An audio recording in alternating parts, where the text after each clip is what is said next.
you mind if I start with a couple of questions? I mean, sure. Cheeky means what exactly? Okay, in the context of a cheeky pint, it is a pint you're not really meant to be having. And when it becomes established, it starts to attract establishment people. The social network problem. Right, exactly. And in that sense, the downturns, as much of a pain in the butt as they are probably helpful. You go back to banking, you go back to consulting. Yes. Sorry, why is there more risk taking on the West Coast versus the East Coast? Because the frontier. Because FOMO leads to high trust. That sort of has a cynical truth to it. Category 2 errors are much, much worse. By the way, they torture you for fucking decades, right? Because you read about the success cases that you've screwed up all the way up. And so you just learn the hard way, like you have to be extremely open-minded. I have found people willing to tolerate any level of chronic pain in order to avoid acute pain. People would much rather lose slowly over 5 years than have the conversation that involves a dramatic change to stop losing. all right, there you go. All right, very good. Anyone need anything else? Finally, a legitimately Irish bartender. I have a scheduling issue with these because 5 p.m. clearly after work pints acceptable. 4 p.m. I don't know, after work if you're a banker or whatever. 3:30 p.m. Like now you're just drinking at the office. You know? Marc Andreessen has been around the internet since the very beginning, really. He co-founded Netscape, he invented the image tag, he was there at the beginning. And later he co-founded the venture capital giant Andreessen Horowitz. So I'll be speaking to him along with our mutual friend, Charlie Songhurst. Cheers! Cheers! Good to see you guys. Do you mind if I start with a couple of questions? I mean, sure. Well, there's just a couple of things. As a Midwestern American boy, there's just a couple of things that this is not my natural habitat. Okay. Cheeky means what exactly? Okay, in the context of a cheeky pint, it is a pint you're not really meant to be having. And so if you were meant to be going home right after work, and instead you stole away with a few co-workers, you know, just off the books, aren't meant to be at the pub right now, that would be a cheeky pint. And then pint, the thing about pint that's just really puzzling is that everything else in Europe is like, you know, like it should be the like cheeky deciliter. I see. Right? And so why is pint used with reference to alcohol but not with actual measurement? Because, I mean, Guinness and alcohol generally is part of a rich tradition. Guinness dates from the 1700s. It's part of why we have it's the reason we have the canal system in Ireland. It was, you know, the largest company in Ireland at one point. Often the longest tenured institutions are universities and breweries. And, you know, you look at the Belgians and things like that. And so I think tradition survives better in alcohol than it does in road signs. Okay, I have several more questions, but I will suspend them for the purpose of this conversation. Okay, I like this new format that we're inventing. So where I want to start is we have here various bits of Marc Andreessen memorabilia and a still from one of my favorite pieces of Marc Andreessen content, your Miller Lite commercial. Oh, that was so much fun. It was only in a rewatch that I realized it was with Norm Macdonald. Norm Macdonald. What was it like meeting him? The one and only. My experience, comedians are always a little bit interesting to meet because they're professionally funny. And so their interest in being like interpersonally funny is like not that high. Because it's like a lot of stress and pressure, I think. I see. I mean, he was very naturally funny. But he wasn't always on. He was not always on. And I mean, I will tell you in context, if you'll see the commercial, I just say in context, it looks like we were in like the coolest nightclub in the world. I will tell you, it was in the middle of the day in inland, what they call the Inland Empire in LA, in some warehouse. And it was like not as cool as it looked. It was like 110 degrees outside. Yeah. It was like 130 degrees inside. There was no air conditioning because it would screw up the sound. And then to create the smoky nightclub effect, they spray vegetable oil. Not water, vegetable oil. Not water, vegetable oil, because it has to. It has to like actually create a vapor. It has to linger. The director was great, and he was tremendously tolerant of me with no actual experience doing anything like that. But I think he did think he was Stanley Kubrick, because we did like 150 takes. He was really into his Miller Lite. Yeah, and so like hour 6 of nearly passing out from the heat and choking on vegetable oil was not the most. And then the other great kind of great claim to fame is it was a week later Miller fired their ad agency, which I would like to think that it was cool. I bear some responsibility for being. That's really funny. Yes. Okay, so the thing I want to get into you guys about or spend a lot of time on is the history of the Valley. One interesting place to start might be, can you tell when you're in a bubble? So my experience is no, and the nuance that I would put on that, I'll describe two. The nuance number one is there's an old line with respect to economists that also applies, I think, to investors and entrepreneurs, which is economists have predicted 9 of the last 2 bubbles, or 9 of the last 2 crashes, and so it is extremely common. It's a difficult question because it's extremely common for people to call a bubble. When they're correct, they will then go around for years claiming that they're the one who called it. What you find with those people generally is they were calling it continuously for the 20 years earlier. Peter Singer. For example, or earlier than that, there's a famous, I forget, Barron's. When Barron's, it's still around, but it used to be like extremely important investment publication. There was a columnist for Barron's, Elon Abelson, and literally he wrote the same column for 40 years. The end is here. It's all going to crash. It's all a giant bubble, and he wrote that I think continuously from like I forget the exact years but from like 1975 to like 2015, and so you have this like kind of Cassandra thing, where they kind of dine out on it. And so I find generally that those kinds of people don't have predictive ability. And then I will tell you, like, look, the most sophisticated hedge fund managers in the world, generally, if you look in their backgrounds, at some point, if they thought they were in the macro business, they will have tried to make the trade based on what they view as obviously a bubble. And there were extremely sophisticated hedge fund investors who went short tech stocks in the fall of '99, and then realized they were wrong, and then went long tech stocks in Q1 of 2000. Drucker, so he's talked about it publicly. He's talked about it, but there are many other. Well, there's another guy who I won't name who's very active today, who's very smart, and I was talking to him on the phone about stuff, and he's just started laughing, and he's like, all I know is whenever I think the stock market's going to go up, it goes down, and vice versa. And this is like a guy who's like an investing legend. Was it obvious when the bubbles started to burst? When was it obvious in retrospect that was? No. Is it 2000, 2001? Is it only like 2004 when you look back? Like, when does?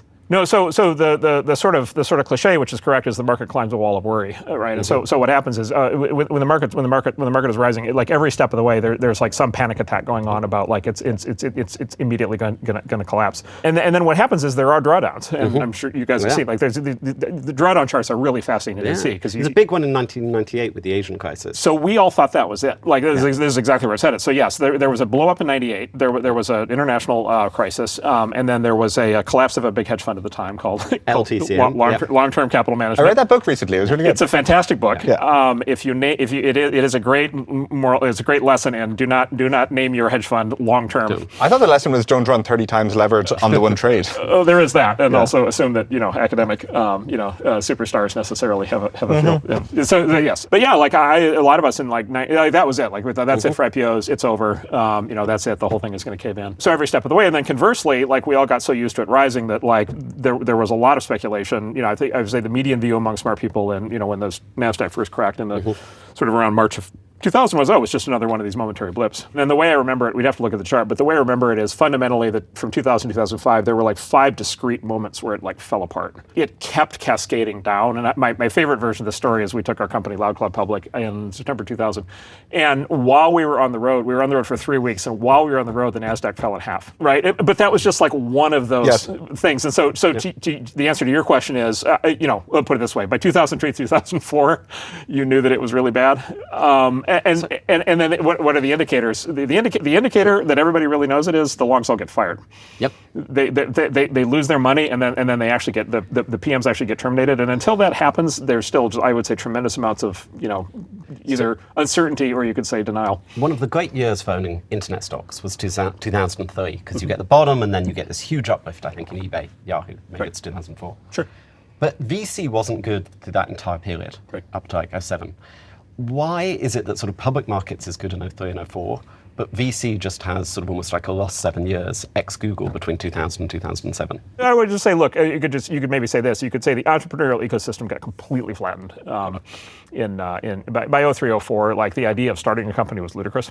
Got it. And so it maybe created too much fear in potential entrepreneurs. Yeah, that's right. And then look, the VCs, the VCs panic. I'd say this, like one of the cardinal sins you can get into in venture is like you're actually paying attention to what they're saying on TV, in particular on the financial news. And so it's like when the NASDAQ, cracks, it's very hard to keep yourself out of that psychology and to be like enthusiastic about making an investment. But of course, if you're a VC, the rational thing to do if you're a VC is to keep. So Fred Wilson's the guy who kind of really walked me through this originally. And he said, look, his version of this would be, like bubbles bust, like it's all random and crazy and we never know what's going on in the whole thing and you get wrapped up in the psychology. And so his rule of thumb always was you have a disciplined mechanical process for the pace of investment and then also for the pace of exits. and you don't deviate from it. And a lot of that justification would be precisely so that you keep investing at the bottom. It's so funny, and you see this in the stock market. Everybody says, "Oh, buy low, sell high." And everybody's an expert in bubbles. Everybody's read the books, the whole thing. But like when it's down, when the market has caved in, it is just. Well, it's actually really funny because it's like negativity. It's like just overwhelmingly, you people are idiots. Like this whole thing is stupid. It's never going to recover. There's 18 macro explanations for not going to recover. And then actually, at the real bottom, the other thing I found is people just completely stop talking about it. Yes. The idea of like startups. Crypto markets are a case study in this over the 3 It's just like it never even existed. It's just like it's like the thing you would never bring up at a dinner party. And maybe to your point, that's what happened with internet startups in 2003, 2004, which is you would not talk about it if you could possibly avoid it. So in some ways, the social status of internet startups in 2003 is similar to crypto in like 2020. Yeah, so the great kind of joke of that time was the two great kind of VC trends, startup trends of the late 90s were so-called internet companies, but B2C, business to consumer, and then B2B, business to business. And by 2003, the line was B2B meant back to banking, and B2C meant back to consulting, right? And so this in turn is why you'll enjoy this a great deal. This in turn is why the employment decisions of graduating Harvard and Stanford Business School students are such a great indicator. Yes. Possibly the best indicator of all of what's happening in the market, because if they go into tech, the market's overblown, and if they go into banking consulting, it's a great time to make VC investments, and that maybe has been the best indicator I've seen the whole time because of the social status aspect. Yes, right. I think what you're describing is you don't think you're capable of making macro calls, so you just have to decide what are sensible areas to be investing in over multi-decade time horizons. Tech startups generally, crypto, American dynamism, pick your lane. And then you dollar cost average into them. And then sometimes there'll be bubbles, like there'll be crypto 2021 moments, but that's fine, because if you put the same dollars into these areas, I mean, rough numbers, but kind of consistently put dollars into these areas each year, the winners will more than make up for the years where everything was hopelessly undervalued. Is that basically your framework on this? I would say that's mostly true. What I would modify that is it's actually not dollar cost averaging. Like if you're doing it in the stock market, it's dollar cost averaging. If you're doing it in venture, it's not dollar cost averaging. And the reason is because if you make the right venture investment, it doesn't matter how much money you put in. Yep. The upside is so great. Yep. And if you make the wrong venture investment, you lose all the money. Well, I think, is that actually true? How much money you put in. Andy Bertelsheim's 100K, I think, would be 30,000x. What's that? Sorry? Andy Bertelsheim's 100K, Bertelsheim's 100K into Google would have been 30,000x. Yeah. That pays for a lot of other investments. In venture capital, in venture capital, it just turns out that like the amount of money invested has almost nothing to do with anything, and you're not trying. Well, here's another thing: you never in venture run a bargain shop, like ever. No, I agree with that. What you need to do is I guess the way I would just modify what you said is it's just you need to keep investing. Yes. Yep. Yes. The danger is not investing too cheap or too dear. The danger is literally stopping. Sure, but sorry, when I was saying dollar cost averaging, it was the fixed amount of money that you deploy. Yeah. Because I think the way people get into trouble is 2021 comes along and they raise some giant fund, and that one has very poor returns. But if you invest 100 million each year, then you'll do pretty well. And you could also say this: the smartest LPs. So David Swenson, who was considered to be the smartest portfolio manager for liquid portfolios, wrote a book where he goes through the following, and he talked about this a lot, which basically is, for something like venture, you really got to look at it. You cannot rationally evaluate venture based on a single moment in time, a single fund, a single sector, any of that stuff. Yeah. You have to basically look at it over a long enough period of time where you wash out the specific effects of what. The proof of that is the vintage volatility in any given VC is incredible. Right, that's right. Which shows so much of it is just. Yeah, a top VC firm will have some 15x funds and some but it's incredibly 2 or 3x. Stochastic because Google's founded in 99, so at the height of a bubble. Meta's founded 2004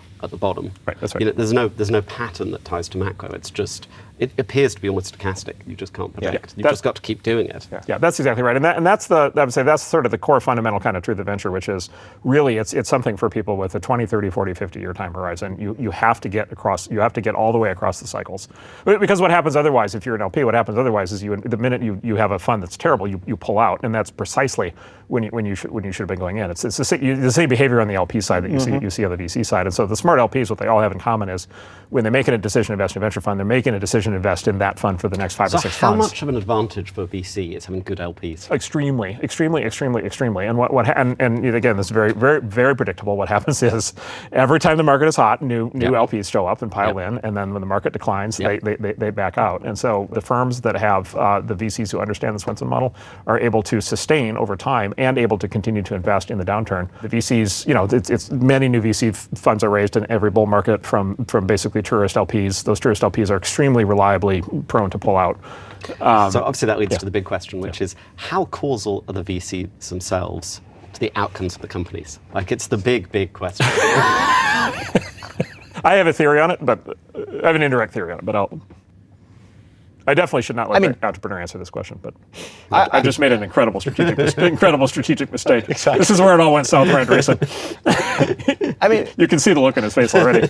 One, presumably, VC itself is very impactful because Stripe was just, as a practical matter, not profitable for quite a few years. And I think that was the correct way to build Stripe. And so you, like so many companies, you build a bunch of tech. And Stripe in particular, you build a bunch of tech and businesses start adopting it and they start growing. So you've like two lagged curves. One is you have to build all the stuff and then businesses start using it. And then those businesses grow themselves. And, we just had, Toby from Shopify here. Like, Shopify is now a massive business on Stripe, but they weren't when they started working with us in 2012. And so it's just the classic R&D thing of you do work now for economic payoff later. And I think that tends to work well in tech. And then with specific VCs, it feels like I want to talk about kind of the Silicon Valley high trust thing. VCs act as a very efficient matching algorithm between neophyte founders, such as myself, and experienced executives. And so you have this incredible talent engine. And I think in a weird way, people often miss it's not about the money at some level. People miss that it's about putting together a team in a very short order to go do this hard thing. And I think VCs are actually pretty instrumental in that. I'll bag in from the angel perspective, the single strongest correlation of how a company will perform is how high status a VC who does the Series A is within the stack ranking of VCs. It is far more predictive, sadly, than my own selection or any other variable I can find.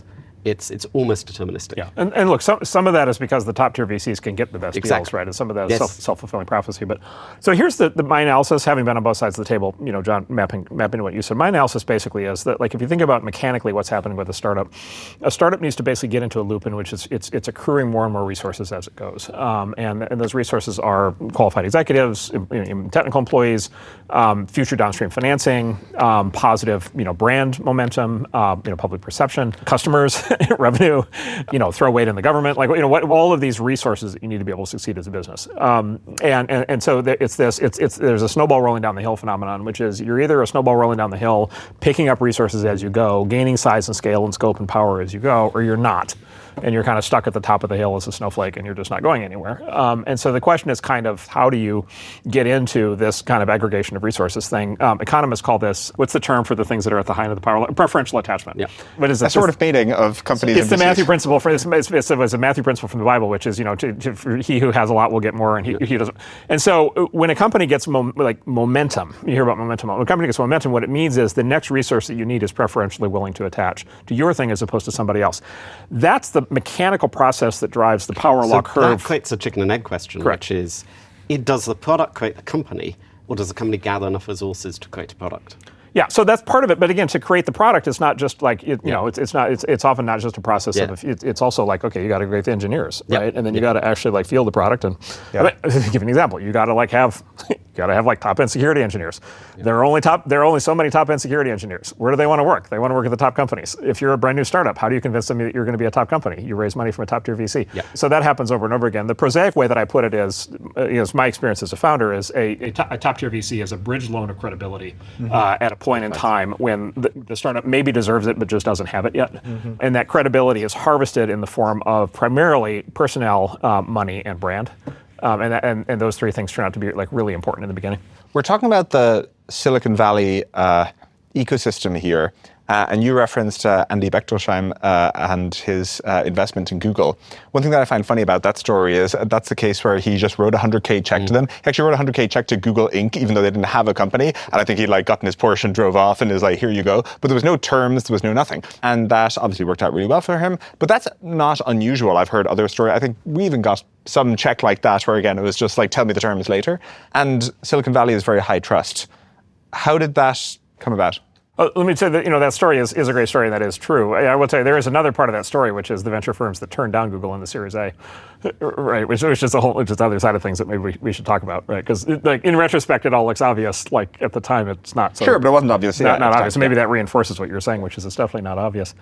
Look, I think it's just, quite frankly, you could have all kinds of theories about this, do all kinds of things talking about how wonderful everybody is. I think the practical reality is anybody who's been in the Valley for a while has had the experience, typically in the form of scar tissue, where there was some kid in a t-shirt with some crazy idea, and you were like, okay, that's great. The metrics are all made. Oh, the opposite. Yeah. Yeah, you pat them on the head and they go off on their way, and then, they turn around 5 years later, it turns out, oops, that was Mark Zuckerberg, shit, like I had my moment, I had my chance. The problem with missing, right, remember, it's category so it's basically, one. Okay, that's actually mentioning it's FOMO leads to high trust.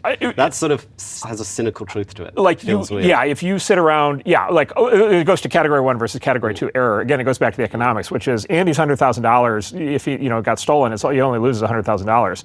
If he gets it right, he makes the $30,000x return. And so there's this thing that what you learn over time is the category 2 errors are much, much worse. And they torture. By the way, they torture you for fucking decades, right? Because you read about the success cases that you've screwed up all the way up. And so you just learn the hard way, like you have to be extremely open-minded for people. I have a confession here, which is when I tell entrepreneurs they're off to CVC, I say, look, don't try and convince them you're going to be successful. Just try and create a fear that there's this possibility for the next 20 years they might regret this. It's so painful. As their sort of past personal billion that they missed. When the company goes bankrupt, at least it ends. Yeah. Like it's over. Like the pain is over. When you pass on the company that succeeds, the pain is forever. It's like the asymmetry of shorting. You're kind of shorting the entrepreneur. Oh yes, absolutely, 100%. It's a horrible mistake. And so as a consequence, there's just this thing of like, what it leads to is this incredible sense of possibility, an incredible sense of optimism, right? In a very positive way, which is like you just need to be extremely open to the idea that you're going to run into the next big thing at any moment, and you really want to put, and I say karmically, you want to really put yourself out there to be part of that. I think that's true, but I think that's maybe a different thing. You're describing that kind of success can come from anywhere. There's a big asymmetry in success where companies can, 10,000x, whereas they can't go down by more than kind of 1x from their present position. But it seems like particularly the business culture and even kind of moving outside the fact that startups get really big is particularly high trust. So you have all of investing happens based on handshakes and, people can just shake hands on this is going to happen and trust that everything happens there. Even when it comes to when we buy companies, we generally agree with the founders at a high level the terms, and there might be kind of a single page or a 2-page term sheet. And obviously lots of due diligence will happen after that, but it won't be the kind of East Coast, process, private equity process after that, where everyone's trying to pull a fast one and you can't trust the lawyers as fast as you can throw them. So it seems to me there's a particular kind of high trust relationship in how all the actors work with each other. I was going to ask Mark why the East Coast and why Europe hasn't generated a Silicon Valley, whereas you have Detroit, but then Korea and Japan copies it. And I think maybe he's actually already answered the question, which is maybe because they haven't had those 10,000x returns, they haven't instilled the fear of FOMO. And it's the fear of FOMO that means you've got to sort of take a trusting bet on a new person. And maybe that's the kernel that creates a high trust ecosystem. Yeah, and then I maybe just add, I think maybe you're right that I was being a little bit too cynical in my answer. It's also that you want your reputation to project into the future, right? And so if you have a reputation, it's fairly close-knit community. If you have a reputation for being helpful and being positive and constructive and value-add, then that plays well, because then that person, the person you've done something nice for, is going to introduce you to other people in the future. And even it's a very repeat game. Right. It's the ultimate repeating game. Yeah.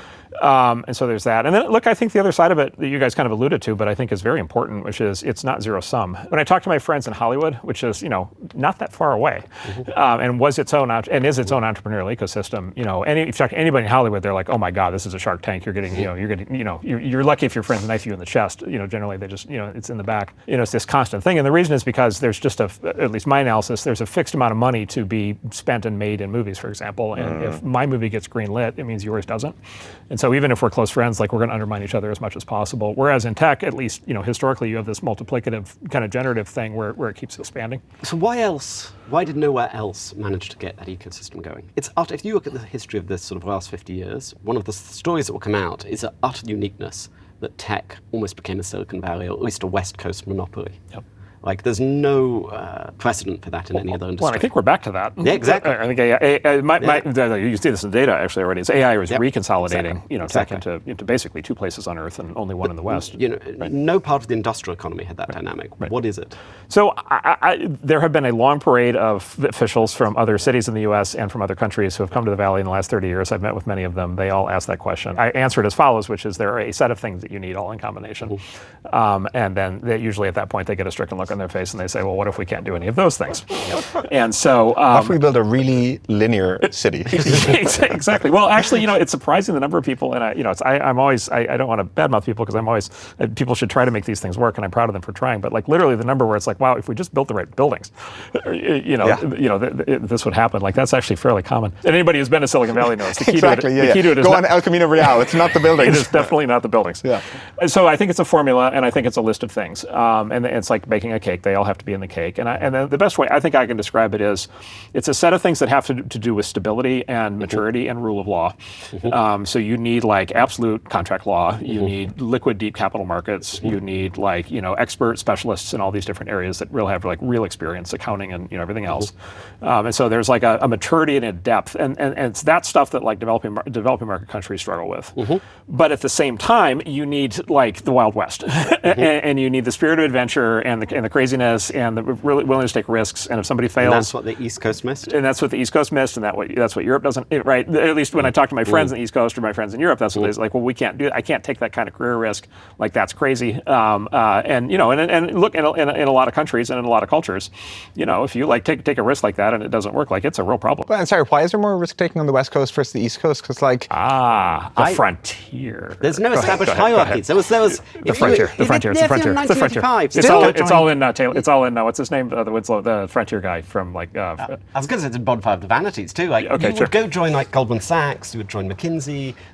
You would join existing institutions and go up them on the East Coast. Those just didn't exist on the West Coast. You effectively had a country of 50 to 70 million people. Like there was Wells Fargo. There was there's lots of institutions that you could join. But were they prestigious enough that they trapped young talent? Another way to say this is, why did sort of Stanford do so much better than Harvard and MIT? Because obviously the input quality is the same. So there has to be something in the place they're sitting that creates a difference.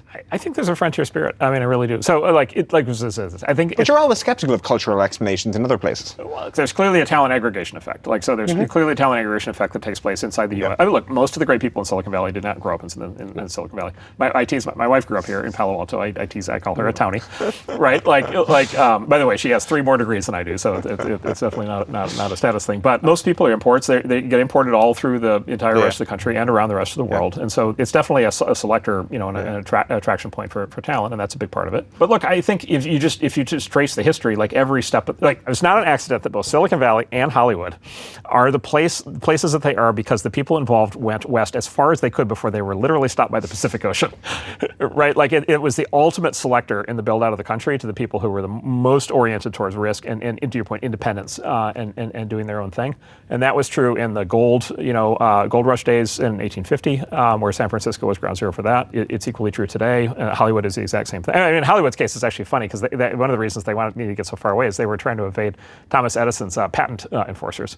Because Thomas Edison owned the patent for the film cameras, and the original Hollywood entrepreneurs had no desire at all to pay for that. And then Edison would hire the Pinkertons to come bust up the movie sets, right? And so, but you see what I'm saying? Rogue, renegade, iconoclastic. Do you think the inverse is true? Do you think that certain people didn't move because it wasn't a fun city that had hit the scale of London on? 100%. Yeah. No, I mean, look, we all have lots of friends in New York and London, and they're all just like, wow. Like, my friends in New York, like, I don't know if you get like 2 pints of this into them, they'll be like, they literally don't understand why anybody doesn't live in New York. Yeah. I mean, I think they'll tell you that at 9 a.m. on a Monday morning. You need to get any drink into that. That is also a very good point. It's the New Yorker cover. I was trying to, yes. So I was trying to be and a mining camp. You have to be willing to move to the mining camp. I think so. And then you get, and then this gets into the danger. This is like the back to banking, back to consulting thing. The danger is the danger in a lot of ways is it becomes established, and when it becomes established, it starts to attract establishment people. The social network problem. Right, exactly. And in that sense, the downturns, as much of a pain in the butt as they are probably helpful. You go back to banking, you go back to consulting. Yes, and the only people who are left, and by the way, this was Silicon Valley when I arrived in '93. This had happened, and then this was Silicon Valley in 2004, as we discussed, which is you flush all the status seekers, you flush all the tourists. It's like fuel management for fire. Correct, exactly, 100%. You clear out the brush. Now, look, how long can this last? I don't know. We're in a country that has at least certainly over the last 60 years has had a strong tendency towards stagnation. The thing that has kept this whole thing going, I think, is just that there are these new platforms, these new paradigm shifts in technology. Everyone loves the defense company explanation for Silicon Valley. That's part of it. That's part of it. Oh, so it's real. Steve Blank, so Steve Blank has done the best reconstruction of this. The typical Silicon Valley history goes back to like the 1950s with HP and the 1960s with the chip companies. But the real history, I think he makes a very compelling case. The real history was actually defense tech startups in the 1920s, 1930s. And you still see remnants of that if you drive around, Sunnyvale. NASA Ames, the hangars. But this is the place where early, I forget the exact date, but early radar and early missile guidance systems and all that stuff, avionics, a lot of that was innovated here in the exact same way, and that was 100 years ago. If you could go back, could you A/B test it? Is there any way you could have made Silicon Glen, or whatever the Boston corridor was called, successful? Well, they did. And keep it successful versus the Valley. That's the problem. Was there a point where it could have gone the other way, or was it sort of inevitable for the 50s? You're in 1970, can it go both ways still? So when I arrived in the Valley in '93, I think I would fair to say the Valley and Boston were probably considered neck and neck, and sort of half and half. And in Boston, these are kind of forgotten now, but DEC Digital, it was like Ashton a Tate, huge, extremely important company. Ashton Tate, the inventor of the word processor, I think was there. Lotus was there. 1, 2, 3. Yep. Was there, and then you had later years, other great companies, EMC, and others, and then there's a great book called Soul of a New Machine, which is one of the great all-time startup books, which is about a supercomputer company in Boston in the late '80s. It was just extremely excellent, literary book, and it really tells the story of a startup. But it also tells the story of Boston in that time and place. So a lot of leading edge supercomputing stuff was there. By the way, Thinking Machines was there, the original supercomputer company. The original Thinking Machines. The original thing, exactly, yeah. So Denny Hillis, the massively, sort of the company that's the forerunner of what we think of today as large-scale AI grid, cloud stuff was there. And so, and look, MIT was there and was a tremendous, generated huge numbers of smart people. And so it worked really well for a long time. And then basically in the mid-90s, it separated. And then, people in Boston will say that, again, two pints in, they'll say that the final blow was probably when Mark Zuckerberg could not raise venture capital for Facebook and had to leave and come west. That was a meaningful signal? That was sort of the last, Maybe we can call that the chapter marker. Yeah, I was just like, okay, if we couldn't do that one, and then by the way, had in the counterfactual, had he stayed in Boston, maybe there would be an entirely new ecosystem there that doesn't exist today. Yeah, so I think basically it worked for a while, and again, this is why I locked in on frontier spirit. So what Boston has is all the stability aspects that we were talking about. Okay, so if they just didn't have the same frontier spirit, and it just turned out that back to preferential attachment, it just turned out on the margin the smartest people from MIT wanted to come here, and that was basically it. If that's how you move ecosystems, sort of same question but for companies. What's the company that could have been $1 trillion that didn't, that you would have to change the least to make it $1 trillion? They get that one exec, they get that one lawsuit, it just goes differently. I mean, there's many. The all-time story of that is a company called Digital Research, which should have been Microsoft. Yeah. And there's a famous, I can tell the whole, Please. Oh, yeah, okay. So the story roughly goes as follows. It's in the books, but it roughly goes as follows, which is, so Bill Gates and Paul Allen had this little software company, originally in Albuquerque, down the street from Better Call Saul, I imagine, which they moved to Seattle. And they were building programming tools for computers. And so when I first used Microsoft as a kid, it was Microsoft Basic. They were a compiler company or interpreter company, not an OS company.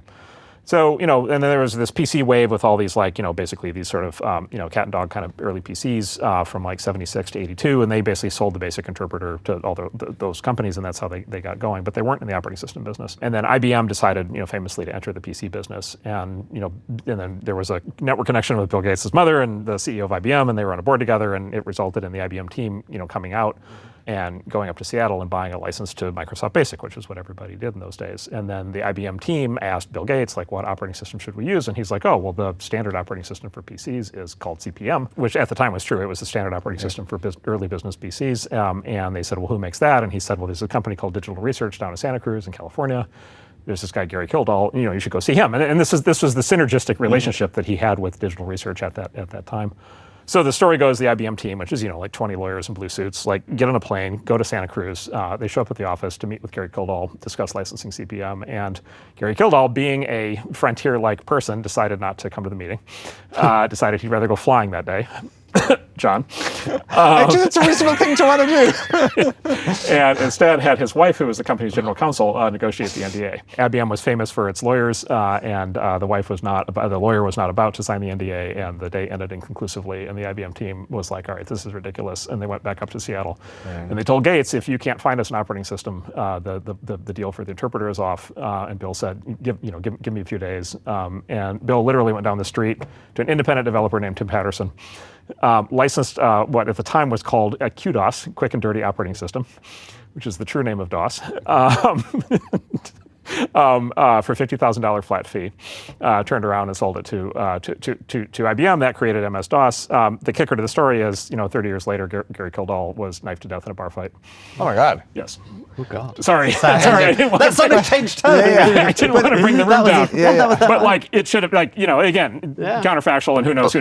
But But I think, it seems hard to argue that Digital Research would have become $1 trillion company because Bill Gates had such a killer commercial instinct that there were, obviously the IBM OS moment was the biggest moment, but there were several other moments in Microsoft's history where they steered things. And it doesn't feel like if they get the IBM OS pick, that then you magically become a giant company. No, definitely you don't magically become the giant company. But again, this goes back to preferential attachment. Whoever got that IBM deal is a classic. It's impossible to remember how important IBM was at that time. Yes. IBM in the mid-'80s was 80% of the market capitalization of the entire tech industry. Like, they were the absolute gorilla. Yes. And by the way, the IBM PC, and then the clones ultimately that came out of it, like completely standardized the industry. But like all of the PC companies from before that, like went away. Yeah. Like, it was an extinction level event for everybody else. Yeah. And so whoever got that deal, had he not gotten that deal, it's not even clear Microsoft would have stayed in business. Look, having said that, he gets obviously credit for everything. There is a trend where if you go to the absolute cutting edge of tech, they're so sort of wilderness people that they don't have the conscientiousness. Correct. They Right. go flying instead of turning up to the meetings. That's right. And it's almost like you get a second generation who go to the frontier but are conscientiousness enough to institution build, and those become the super big companies. Yeah. By the way, Dell's another classic case study of that from that same time. Dell Computer was founded at the same time. There was like 400 IBM clone companies at that time that were actually in the process of going under. Most of them just like vaporized. This is later. It's like 5 years later, right during the down cycle in the late 80s. And that was around the time that Michael Dell in his dorm room decided to get to the PC business. And that's exactly right. He was a version of that. He was a more systematic thinker than the wildcatters who had been in the PC industry before that. Is that how Oracle wins in databases? Because there's a ton of database companies back then. Yeah, I think Oracle was a somewhat different story. I think it might have been more of a story of just raw aggression. Got it. Larry was always very into Japanese samurai culture, and I don't think that was a. So moving forward in time, why did none of the pre-Google internet companies survive? Lycos, Excite, AltaVista, AOL, Yahoo?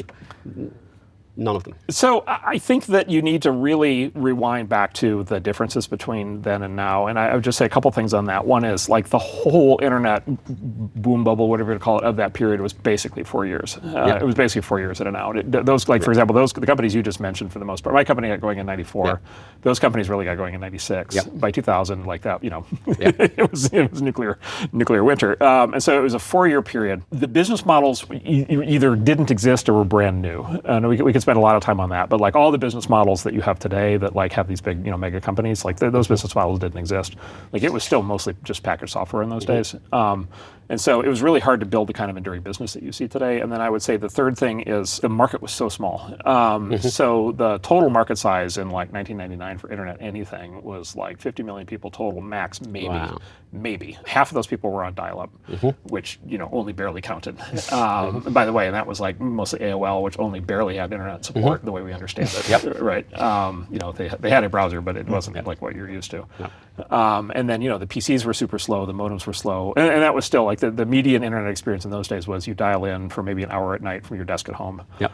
And then businesses, by the way, were just like, even businesses that had internet, connectivity were doing everything they could to prevent their employees from using it. All right, have we done over here? Everyone? All right, yeah, all right, there we go. All right, very good. Anyone need anything else? Finally, finally a real Irish, Bartender? finally a legitimately Irish bartender. Need a refill? That would be fantastic. Thank you very much. All right. Yes, outstanding. Fantastic. So it was a very early crude time as compared to now. So there's another question that leads to, which is, normally you get sort of bull and bear cases on like crypto or defense or enterprise SaaS. AI seems unique in that there's very little in terms of articulate bear cases about why it matters. In fact, most of the bear cases go the other way, that it's going to destroy the world or something like this. Were there articulate bear cases on the internet during the bubble? Oh, I mean, yeah. Well, the original bear case was just nobody's ever going to make any money. Like, this is ridiculous. And then there was just a huge onslaught of this is just going to be cybercrime and porn and spam and fraud and abuse. So you had the similar sort of equivalent of AI safety. Well, every new technology has a moral panic that it's going to ruin society. This is consumer technology. And then look, it was just like this. Then you just use the product and be like, this is a joke. It doesn't really work. Like, look at how long it takes images to load. Is anybody really going to put their credit card in? There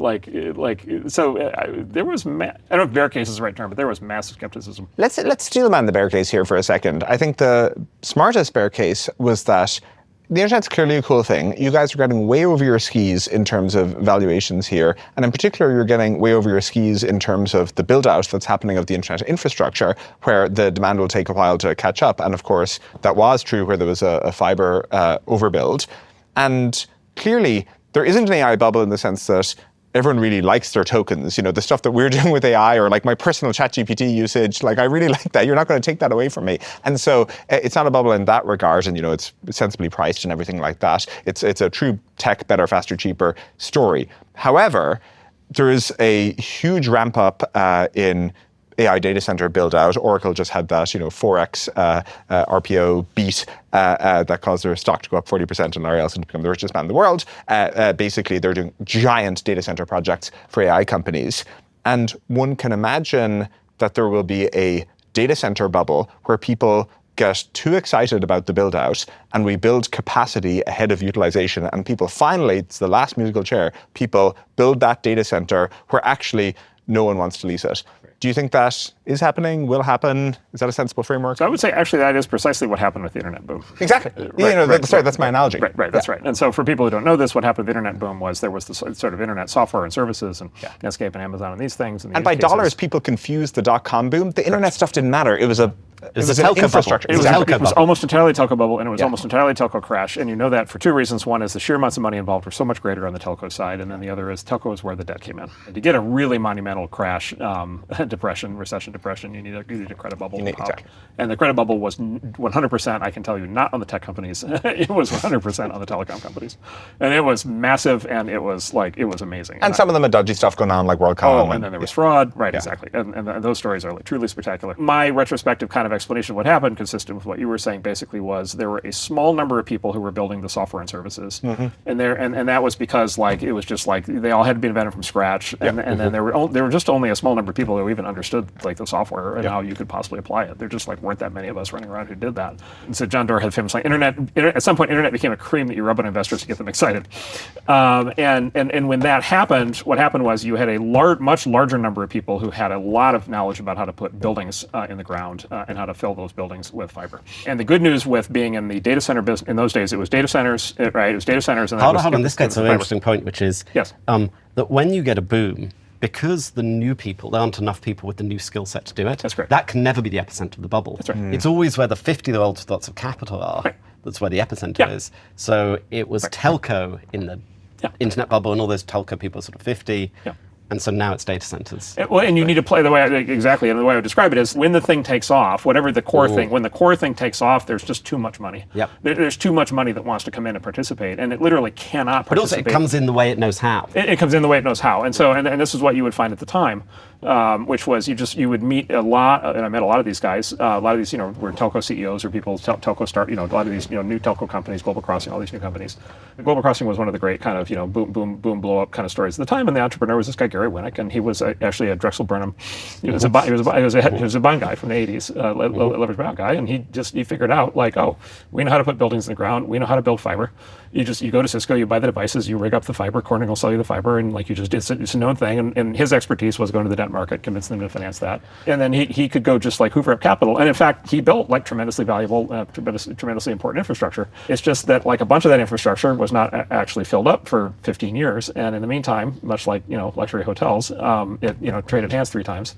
The people who own that infrastructure today are doing very well with it. And so it would be many of those companies went under. It would be ironic That's if AI researchers are still underpaid, that there are too many GPUs per AI researcher. Yeah. So this is the thing. So and here's where you get into the question of whether you can ever reason by analogy, and whether things are actually the same, right? And so then it's like, all right, is AI the new internet? And it's like, okay, if AI is the new internet, then you could maybe plausibly expect, this kind of cycle. And for sure you do. I mean, you guys probably meet. I meet people all the time, which is like, I don't know how to invest in the software side of this, but I know how. We're going to do a giant data center build, and this includes nation states, right, doing this. And so you could say history is repeating itself. The counter argument to that is, I don't know that AI and internet are like even remotely comparable. Well, another way to say it is if you could have sped up broadband by maybe 5 years, the internet bubble isn't a bubble. It just seamlessly goes into 2007. You still had 56K modems in 2001. Correct. People forget. You remember this, but people forget or don't know this. Home internet broadband was not common until like after 2005. And I was actually at AOL. I followed this very closely because we sold our company AOL. I was at AOL on the executive staff in the board meetings in 1999. And the big question for AOL at that point was how to get from being the narrowband provider to being the broadband provider, because we knew it would happen at some point, but it was unclear when. And ultimately the company couldn't figure it out. But the question those days was very much, and it was cable modems, or it was called ISDN. It was sort of proto broadband from the telcos, and it just wasn't happening. And in fact, it didn't happen at scale in 2005. And then mobile broadband didn't really happen until like 2012. Right? It was really, and people actually forget the original iPhone from 2007 did not have mobile broadband or apps or apps, right? But it was on the AT&T old. It was on that old. Which is useless. It was 2G. So there was this like just incredible lag for when an ordinary person could have the kind of experience that you can have today. So one theory for why quote AI is different is like actually no, the experience that you're having today just in ChatGPT is just like so monumentally amazing, like it's like fully there. And you have to watch it like type the thing out, but like the answers are like spectacular.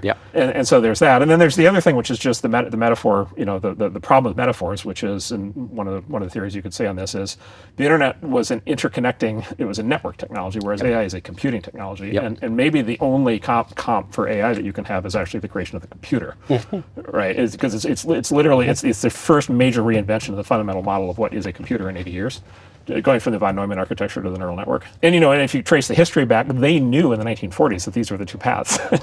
They knew what the neural network was in 1943. There was a big argument at the time of whether the computer should be based on fundamentally adding machines on cash registers, or whether it should be based on brain architectures. And it's just we had to wait 80 years for it to work. But now we have the computer industry V2. Right, which is much more valuable and important because of all of the obvious things it can do that the sort of hyperliteral von Neumann machines can't do. And so we've successfully unlocked computer industry V2. It's 10 or 100 or 1,000 or 1,000,000 times more important and valuable.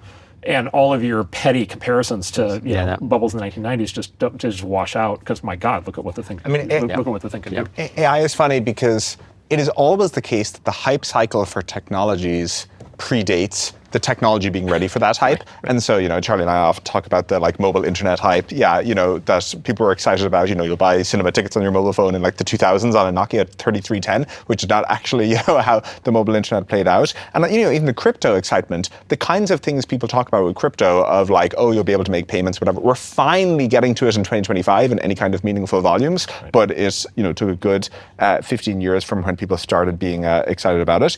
AI is maybe the longest time lag from those things where, like, when was 2001 A Space Odyssey released? Like, the books that it was based on were the 1950s, and then, 2001 A Space Odyssey was the 60s? 68. Yeah, exactly. And, that was voice mode with tool use, like HAL 9000. And so I find it funny that we had such a specific vision that was pretty much right, but it took a long time for the tech to be, and then, there was various waves, Dragon Systems, like, the tech wasn't that good, but people were excited about it. Apparently, I read, there's a book called Rise of the Machines that has the prehistory of AI, and I believe I believe, if I remember correctly, there were actually debates about this in the 1930s. It actually predated even the sort of invention of the neural network. Okay, so roughly 100 years later, we're getting around to it. Yeah, they knew in the third, and I think Alan Turing and folks like that were involved in that at that time. There's a famous moment in the history on this. So Alan Turing, Claude Shannon, the inventor of information theory, two very important guys. During World War II, they're building the computer originally in World War II to beat the Nazis, crack the codes. And so Alan Turing and Claude Shannon are having lunch at the AT&T executive dining room in Basking Ridge, New Jersey, like 1943, and they're talking about exactly this topic. And Alan Turing starts to raise his voice, and finally he gets up in the middle of the AT&T dining room and says, "I'm not talking about building a genius computer brain. I'm talking about building a mediocre computer brain like the president of AT&T." Right? And so they knew, I think he knew that the path that they were on, right, the von Neumann machine path, it was building is this hyper literal, you can almost say hyper autistic math savant in a box. Which obviously was not going to be the thing that was going to be English language and everything else that you were going to want to do. And so he knew this is the wrong path. Yes. But he just didn't live in the time in which the technology was available to do what he wanted to do. And it just happens that we do.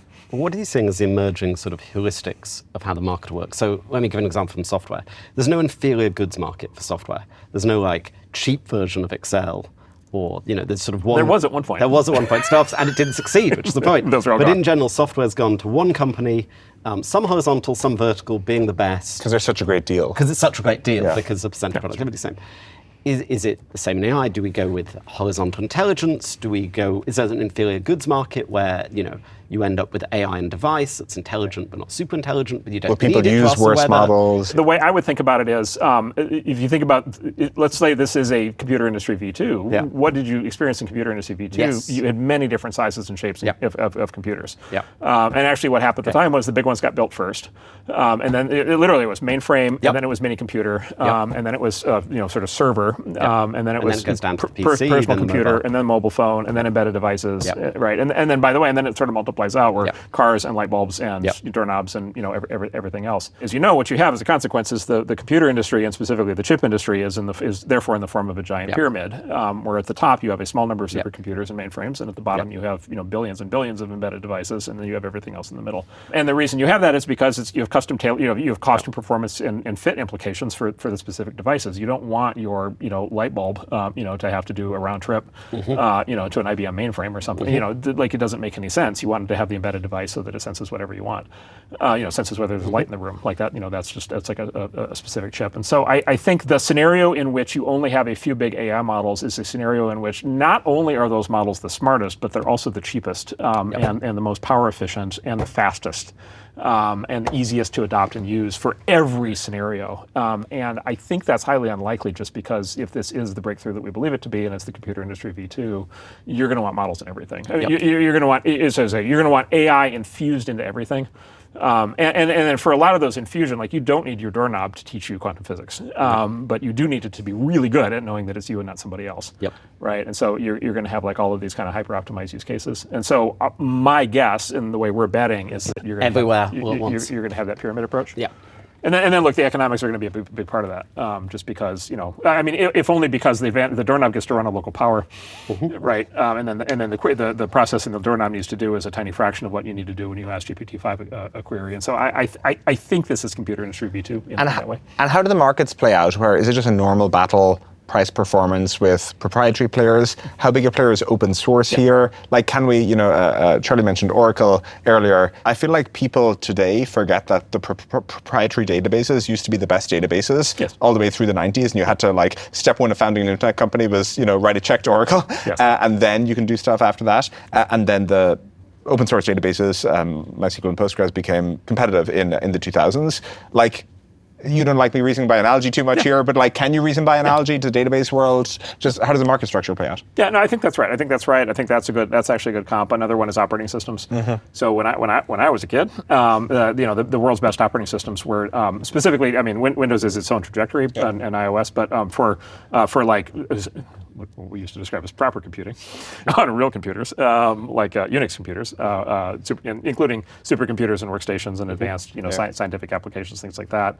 The best versions of Unix were proprietary for a very long time. And, these really big companies like DEC and HP and others that had, IBM, that had their own versions of Unix, and they made a lot of money on those. And then Linux, it's the same story. Linux came along, looked like a toy, and then 10 years later, it was better than all the proprietary ones, and all the proprietary ones died.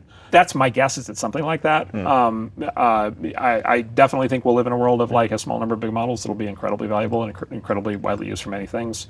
My guess is we are going to live in a world in which most aggregate AI is going to be executed probably on smaller form factors, and probably most of that is going to be open source. So where is ground zero, where the rate of change will be highest? Software development? Somewhere else? I mean, software development is a very good candidate for that, just because you have people building for themselves, I think, and you kind of have this incredibly tight iterative loop, and you see that with these new software, these AI tool companies. So that's a claim. And then, by the way, the other advantage of software development is, this is a really underrated thing with respect to AI adoption that a lot of the people in the field are missing, is software development is not regulated. Yep. And so it's like impossible. Yes. Well, there is that. They are trying.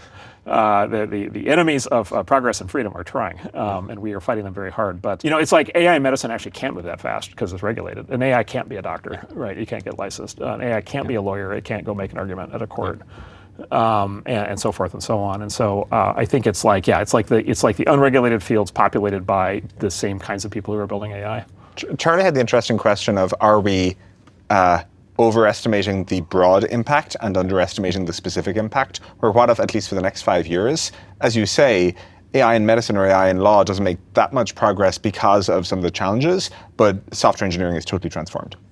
I mean, so the counter argument, I think there's a big argument in that direction. And by the way, I actually wrote a big Substack piece, maybe we can link to, talking about how the employment shifts everybody's worried about are actually not going to happen at anywhere near the velocity people think, because it's like, a significant percentage of jobs in the US literally are, licensed or unionized or civil service in a way where they literally cannot be replaced. And so I do think there is part of that. Having said that, I think things are going to pop in really interesting ways. And so, for example, ChatGPT is in fact a better doctor than your doctor today, with like almost 100% certainty. And just the fact that it can't literally be your doctor doesn't mean you're not going to ask all the doctor questions. And then you already have people online who are taking surreptitious, camera phone footage of their own doctor asking ChatGPT during the appointment. I think the medicine use case is an interesting one, because it turns out it was a space where most people were actually intelligence bottlenecked, by which I mean it's like test time compute. They were getting a very small fraction of their doctor's headspace, and if you put just more thought on the problems, you can get really good outcomes. And then medicine, by the way, medicine and law are also, you could also look at the self-driving car thing, which is there's always this test for self-driving cars. There's always been this question of, is the requirement perfection, or is the requirement better than the median human driver? And if you apply that same question into law or medicine, it's just overwhelmingly clear that you're better off today with Dr. ChatGPT. Now, in one sense, you can't live your life that way because it can't be your doctor. On the other hand, you can sit there all day long talking to it about your health. Yep. And by the way, I think there's going to be a lot of tension and a lot of drama in these different fields as that happens. But here's another argument that comes back around on this, which is the argument of ChatGPT, AI is horrible because it's going to lead to 5 companies controlling everything, and it's going to be like that's it, right? And the monopoly cartel fear. And there's a bunch of reasons to be suspicious of that, including things like open source. But the other reason to be suspicious is, at least with downstream impact, is AI is already maybe the most democratically distributed technology in history. So whatever 600 million people or whatever it is, number now is on ChatGPT in 2 years. Yes. And again, you compare that to internet adoption, it's far faster. Yeah. Right. And of course, the reason is because the internet exists today to be able to distribute it. But the world's most advanced AI is in an app that 600 million people have. It's not in the one that I have or that you have. It's the one that 600 million people have. And so this technology has already been it's been hyper democratized. Yes. Right. And so it's going to be in everybody's hands. And people get confused about this because they're like, well, why would big companies do that? And the reason is because the mass market's always the biggest market. Yeah. Right. You want to get to everybody if you're trying to build the most successful company and to be the company that is the most important. And look, for sure, there are always concerns about aggregation of power and centralization of power, for sure. But there's this other thing, which is, what if this is just like the Philosopher's Stone, the alchemy of sand into thought in literally everybody's hand, right out of the gate. So there's if you look back at the old companies, you look at the S&P 500 of 1980. There's not that much change in the success based on tech, i.e. it's not like some bank gets better at tech than all the others and just goes past all the competitors. If what you're saying is true, you would say that old companies are going to adapt less well to this, 100%. and the level of change is going to be unprecedented. Yeah, I believe that to be the case. Well, so again, let's go back to the computer industry on this. This I think is a very interesting idea. So we just the computer industry started out by building the big thing. Started out by building the mainframe. Thomas Watson Sr., who ran IBM in the 1950s, said he thought there was a world market for 5 computers, and it was literally like one mainframe each for the 3 big insurance companies, and then 2 for the Department of Defense, and that was it. And by the way, at that time, it was true. That was the world market for those computers. For those computers at that time. And then basically over 40 years, you went from mainframe to mini computer to client server to, as you said, to PC and to phone. And so what happened is over 40 years, the technology cascaded down into the mass market. And then today, that culminated in the $10 Android smartphone in India, right? Yeah. And so that was that. AI, at least so far, and by the way, many other categories of new technology in the last 30 years, because the smartphone is another example of this, or have been the reverse, which is no, the individual gets it first. Yep. The companies are deciding to go for the individual market first because that's the largest market, and those are the people who are the easiest to adopt. It's the Andy Warhol, the president drinks the same Coke as you and I. Yeah. Exactly. And then what happens is over time, what happens is and this is what I think happened. This is what happened with smartphones, and this is what happened with, and this is what I believe is happening with AI, which is the individuals get it first, adopted first. The small businesses get it second, adopted second. The big businesses get it third, and the government gets it fourth. Not because the governments and the big companies couldn't get it faster if they wanted to, but they can't because they can't absorb it. Like they have all their rules, and then they have all their bureaucracy, and they just simply can't absorb it. And so I think there's, and again, it's like at the level of like politics, sort of just structure of society, you could say this is like a fight between the power of the individual versus the power of the state. Obviously there's fears of like AI surveillance and all these things, on the state, but the other side is every individual citizen being super empowered, being a PhD in everything, including how to deal with the state, right? Like, so everybody all of a sudden is a super lawyer. Yep. Okay, and then within business, it's the balance of power between small companies and big companies.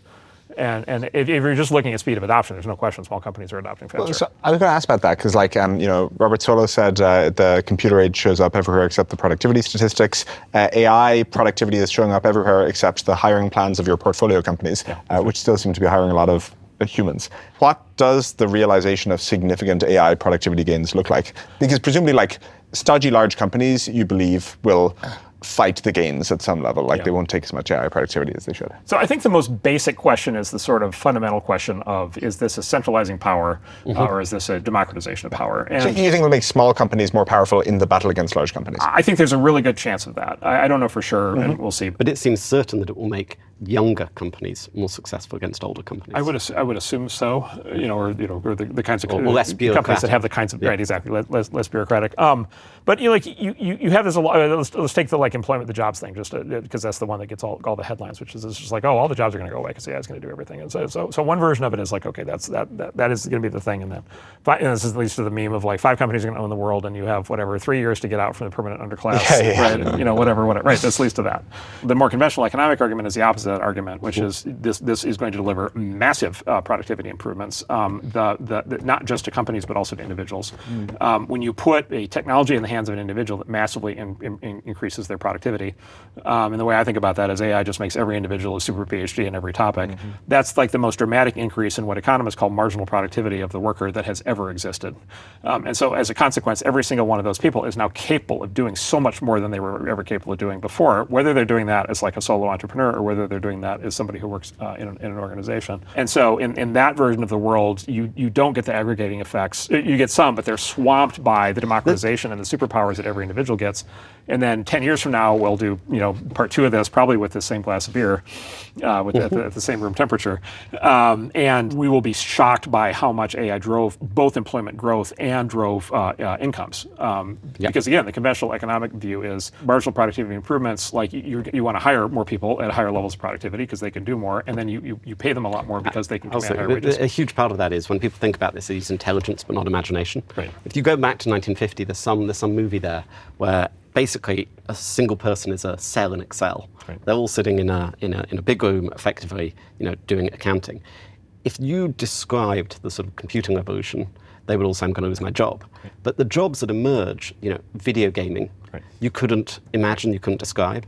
So it's very hard, I think, for people to overcome the jobs they can see existing disappearing, but they can't see the emergence of new categories. That's right. But we've always had the emergence of those new categories. That's right. And if you take things like sport, which I think is like 3-4% of GDP, you can imagine that extending to 20% of GDP. Yeah, that's right. And whole new sports emerging. There's vast. If you get more, Well, we have GDP, whole new sports emerging with esports, and I mean, you can argue many of the existing, like all sports have gotten way bigger over the past 5 years. Like basketball is way bigger, F1 is obviously way bigger. Just they've all gotten much bigger. Yeah.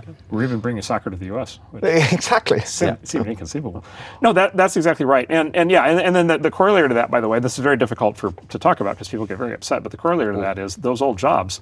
After the fact, you're just like, I can't believe human beings were required to do that. Because literally, like as you're alluding to, what happened? The original Back-breaking Excel work. the original computer was a person sitting at a desk doing manual math all day long. Like, imagine if I showed up today and told you like that's what your kids are going to be doing as a profession. You'd be like, sounds like torture.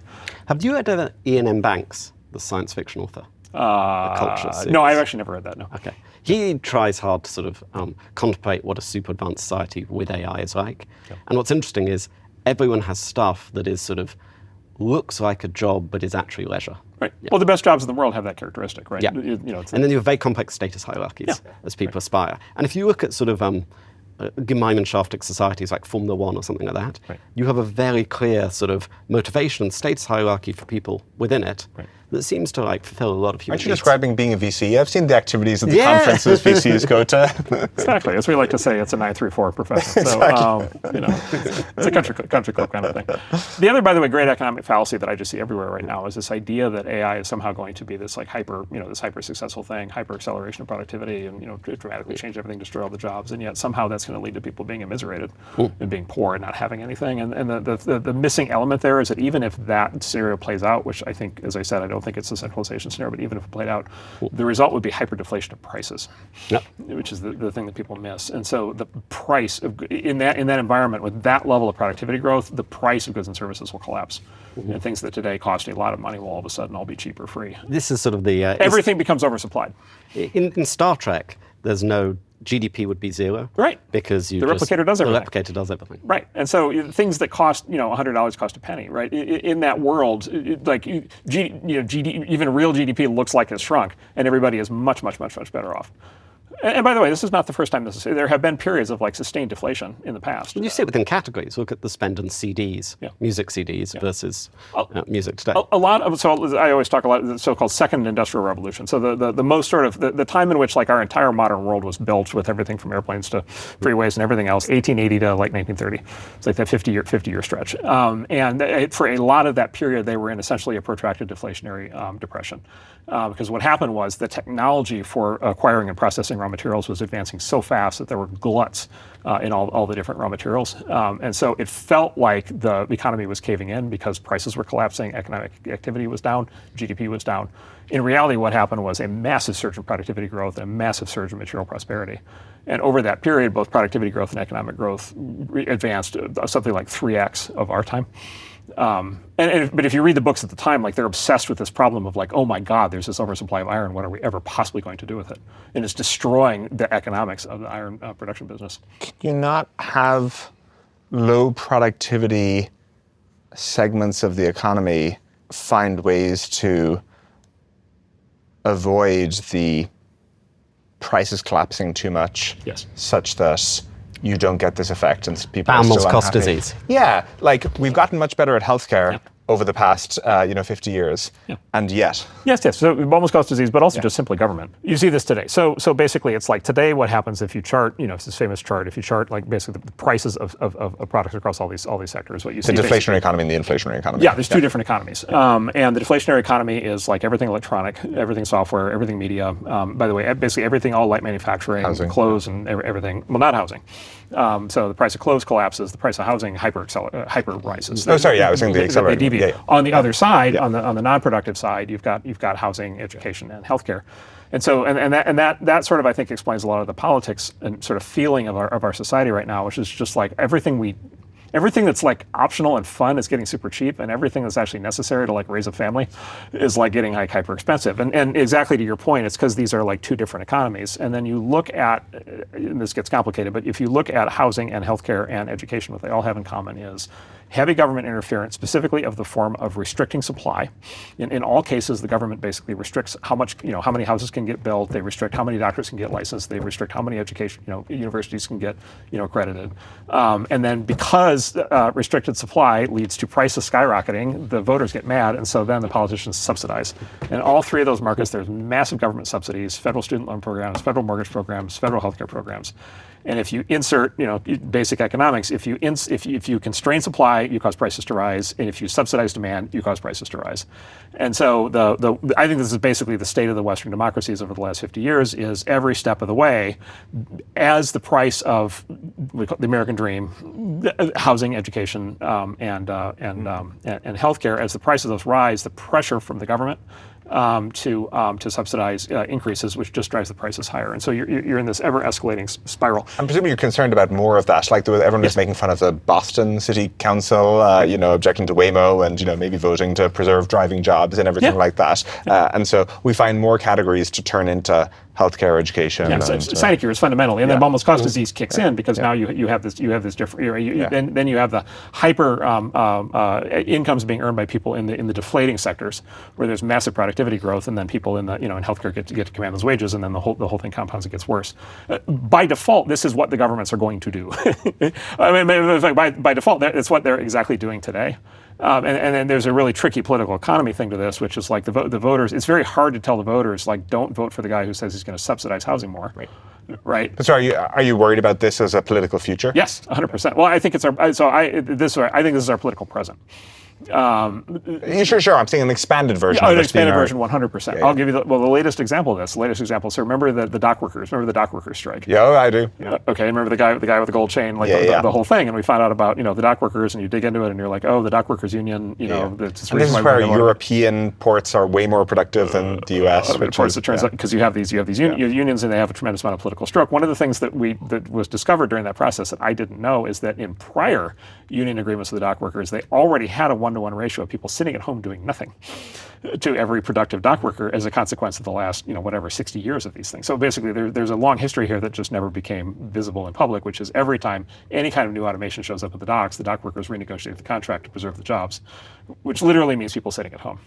And that was before the most recent agreements. And that's just a micro example. It's easy to pick on. The much larger example is the civil service, public sector unions, obviously, right? And here we're into, teachers unions and nursing unions and like all of these things. And then, here we're into this fairly amazing, bizarre world we've been in for the last 50 years where you have, especially around government, you have both civil service protections and union protections. Right, and so exactly. So by default, the political economy makes all of this worse and worse. By the way, this is why I think inflation doesn't mean what it used to. Inflation 50 or 100 years ago used to mean like the price of raw materials was so important in the economy that you felt it like very directly. Now, as you say, you've got this. It's hard to talk about a single bundle. Yeah, because it's not the same thing. And this is the thing where you can't build a family off of the price of the iPhone. Like, just because everybody has like infinite media on their iPhone for free does not mean that they feel good if they can't buy a house. I liked your what was your inflation stat of if there's a hole in your drywall, it's cheaper to put a flat screen TV over it than it is to repair the drywall. 100%, exactly. Let me drag us back to AI a sec. You used to have, the 10x engineer. Are you going to have the 1000x engineer with AI? Yeah, for sure. I think you already do in practice. Okay. And of course, we have had for a long time. I mean, we've had the 1000x engineer for a long time. It's becoming. Are we going to add another one? Yeah. It's becoming more visible. It's going to apply in more areas of software. And then look, the other thing is just the payoff to software has been rising because the markets are so much larger now. This goes back to the why would this time be different with AI versus the internet, which is just like, well, okay, this is the first time in human history that you've had 5 billion people connected on an interactive network, and if you are a provider of products and services that go into that market, like if it works, you may or not work, but if it works, it can get sort of infinitely large. And actually really fast now. And so, what is the upside? How many people are out? How many people are there in the world who are going to pay whatever it is, $20 a month for the world's best AI? So it's not all 5 billion, but it's it's a much larger number than you would have had 10 or 20 or 30 years ago. And maybe it's just simply market size. As you just heard from Marc, we're in the midst of a massive platform shift with AI. It's like the computer industry V2. And Stripe is the company building the economic infrastructure for AI. If you've used an AI product recently, you've almost certainly used Stripe. More than 3/4 of the Forbes AI 50, including OpenAI, Anthropic, Lovable, 11 Labs, Perplexity, Cursor, Midjourney, they all use Stripe to monetize their products. And they're growing at a historic pace. We analyzed the top 100 AI startups on Stripe and found they reached the $1 million revenue milestone 4 months faster than the SaaS companies that preceded them. AI companies choose Stripe for high converting checkout, instant global reach, and AI-driven payments performance, all while monetizing in the ways that they need with subscriptions and usage-based billing. And then as AI agents begin to buy on our behalves, Stripe is building the tooling for agentic commerce so that any business can thrive in this next era. So come to Stripe to explore our MCP toolkit, agentic payment flows, and everything your AI business needs. You've been super early to crypto with A16Z. It's probably the area where there's been the most concentration of VC performance. You, Paradigm, not that many others. Yeah. 2 questions. Why did VCs focus on crypto? Yeah. And then how important are stablecoins going to be? So sorry, the first question is why did they or why didn't they? Didn't they? So what I've observed, I mean, so one is, you could always just say the easy explanation is just they didn't understand it or they were focused on other things. What I've observed is that as technology has become more important, people's belief systems have a lot more to do with technology. So like your worldview, the part of your brain that thinks about things, like a larger and larger percentage of that is devoted to technology. And of course, if you're a VC, that's like 100%. And then like whatever you're spending your time on, like you form whatever myths, legends, religion, cults, like it's like the same question of like, why is the press so much more focused on technology than they were 15 years ago? It's just essentially it was harder to be politicized about AOL and eBay than who it is today. Exactly. I think what we observed is a lot of VCs who were very logical and dispassionate on topics like SaaS, for which there's no religion. It's hard to get politically motivated around SaaS. For some reason, there was something about crypto where they just got like locked in on the politics or the whatever, and it was just like. So my theory of it after a while, because I just met so many people who would just like foam with it. And it wasn't even that they were like, we don't think it's going to be valuable. They would be like, it's evil. Like it's like it's full on evil. It's a scam. It's a fraud. It's a this. It's a that. If it works, it's evil. If it doesn't work, it's evil. One of my tentative conclusions was just like money pisses people off. And so like, making money through tech is usually an indirect process. In this case, there was a more direct aspect. People have always built up all kinds of weird religious and political views around money. And so people, literally what we experienced was people just got like really upset. And we can never understand it because it's like, what's the point of being a venture capitalist of all things? What's the point about being negatively upset about a new technology? And in particular, it feels like it requires high openness, where there's something about early crypto where it attracted, folks like Balaji, where there was all these grand pronouncements of like, Bitcoin will supersede the nation state. Just like it led to a lot of that kind of slightly cultish, very cyberpunk. Like it really reminds me of the what's the John Perry Barlow letter? Declaration of Independence of Cyberspace. Exactly. John Perry Barlow's The Declaration of Independence of Cyberspace. There's a lot of that kind of vibe about crypto, and so it required one to be open-minded enough to think there could be something here. And I think most people are not that high openness. And then it also got. But you're not that high openness. Building on that, well, I don't know, but I'm not introspective, so I don't have to think about that.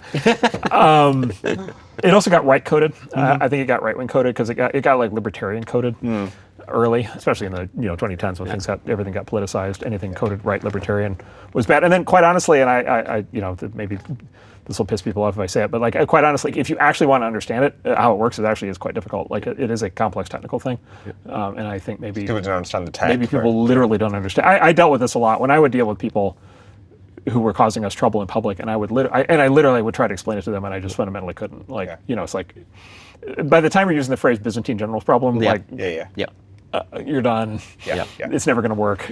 My observation is we have a friend who talks about how crypto contains multitudes, and that's the important thing you have to internalize, because the criticism you will hear is sometimes something like, there's a lot of scams in crypto. That's right. And it's like, okay, crypto is this big box, and within this big box there's a lot of scams happening. There's like, Vitalik types who are really interested in developing new protocols. There's people using it as a store of wealth, especially in emerging market countries. There's people who are just interested in like speculative number go up games. There's people who are passionate about developing new payment systems and they're working on Bitcoin Lightning or something like that. It's this big box that contains so much different stuff, and there are strengths and there are weaknesses, or there are kind of things that we might not like. Like again, I don't like some of the like rug pulling kind of scam aspects, but it's just a big box with a whole lot of different stuff in it, and people seemed incapable of reasoning that way. They see what they want to see, and Yeah. plus it was also like you want to see the tech guys taken down a notch, and like this is some way that tech guys are manufacturing magic money, and they,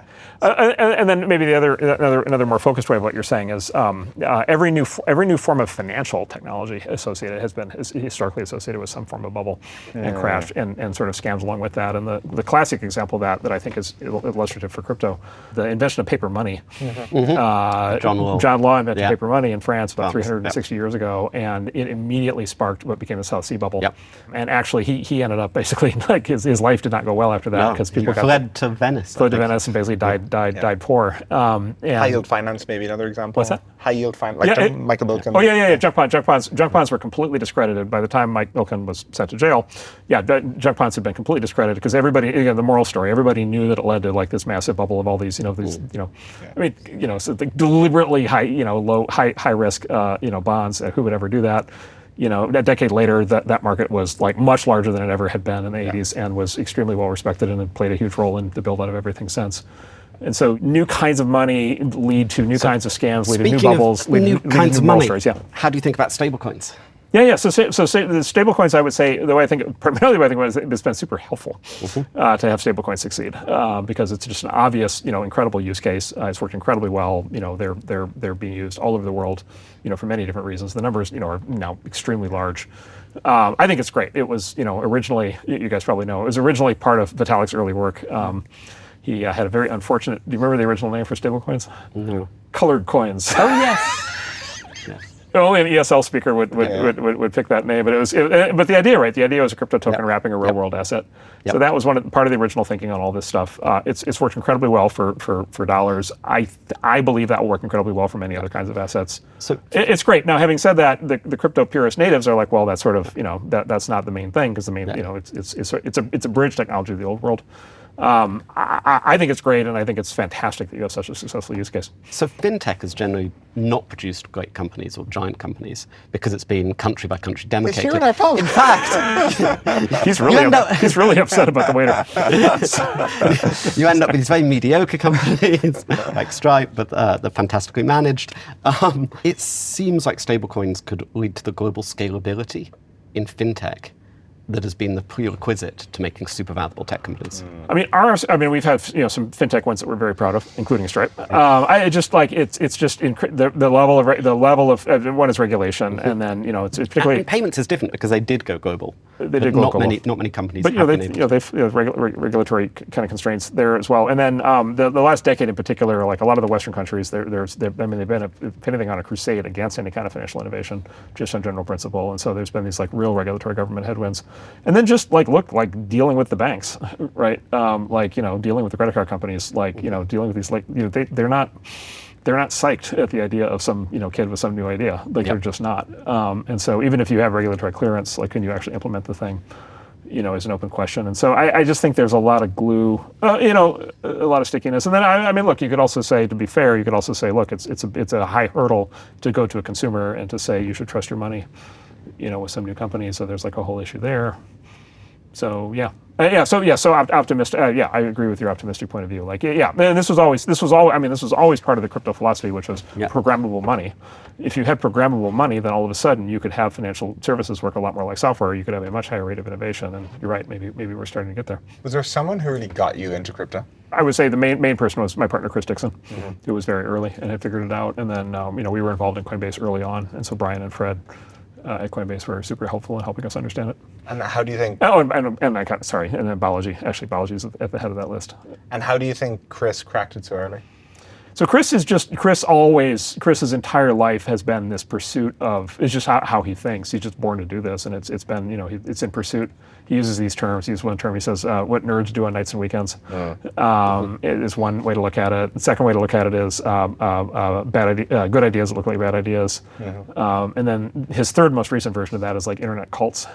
It's like if it has like a thriving subreddit, then like something's going on. It's the other side of the people's negative emotion on this is the things that become movements early. Like the internet enables movements. Is there something that's kind of, this is the homebrew computer club That's right. thing. That's right. John, how do you think about stablecoins for you?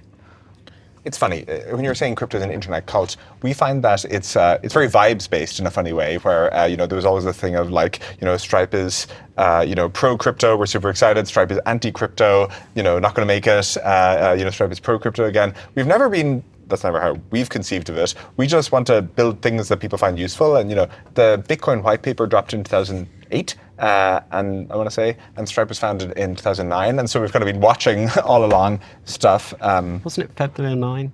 It might have been 09. You're right. But anyway, it was just before Stripe. And so we've just been trying various things. Like we funded Stellar in the early days. We tried Bitcoin support. Original Bitcoin was a horrible payment method. You know what I mean?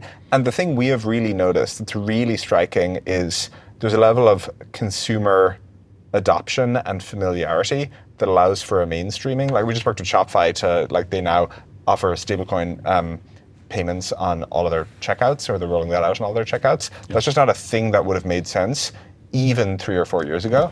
And so it's like, we're talking about the internet stuff, just at a certain point, Google and Facebook and all these companies start to work. And if you try to launch Facebook in 1998, it doesn't work because there aren't enough internet connections. I think there weren't enough wallets for a lot of things to work. Even you look at the stablecoin supply charts, like we're growing at 40-50% year over year. Like you don't, it's the grains of rice on the chessboard. You don't need that many years of 40 to 50% year over year growth before it really works. But it's been really striking for us over the past 18 to 24 months, where we've been trying to make different things work at various points, and again, we shut off products that don't work.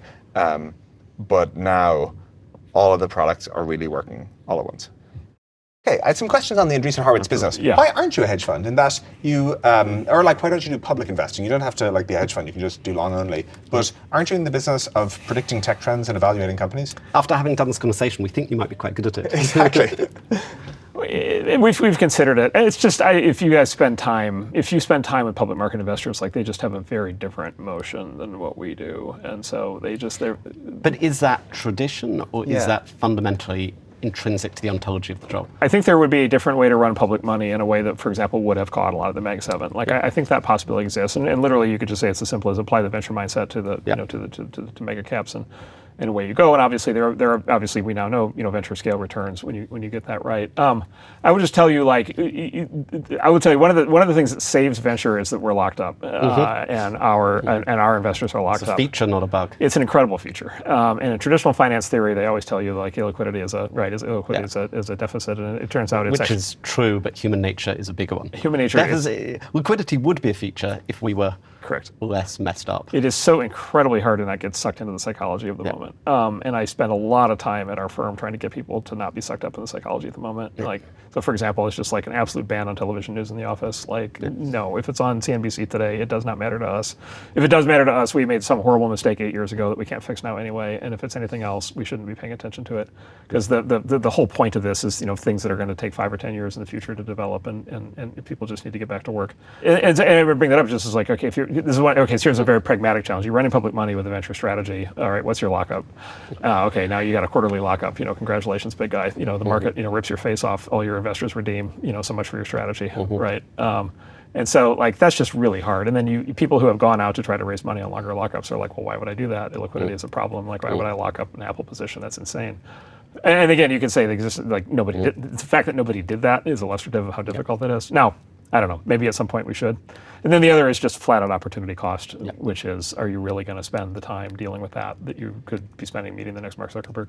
You invest in companies that succeed and then go public. Can I tell the actual story? So we almost did this. We almost started the thing, and we're like, all right, we have the venture mentality, we have the thing, but because of how the public markets work, we need a public market. We need somebody with some public markets background to even be able to raise the money. So we ran a long recruiting process, and we got down to the final candidate, and we met with him during COVID in, I'm going to say, September 21, something around that time. And we said, look, just bring to dinner, do the workup, and bring your best idea, the one company that you would commit the portfolio to. Would you like to take a guess for what it was? No. Peloton. Oh my God.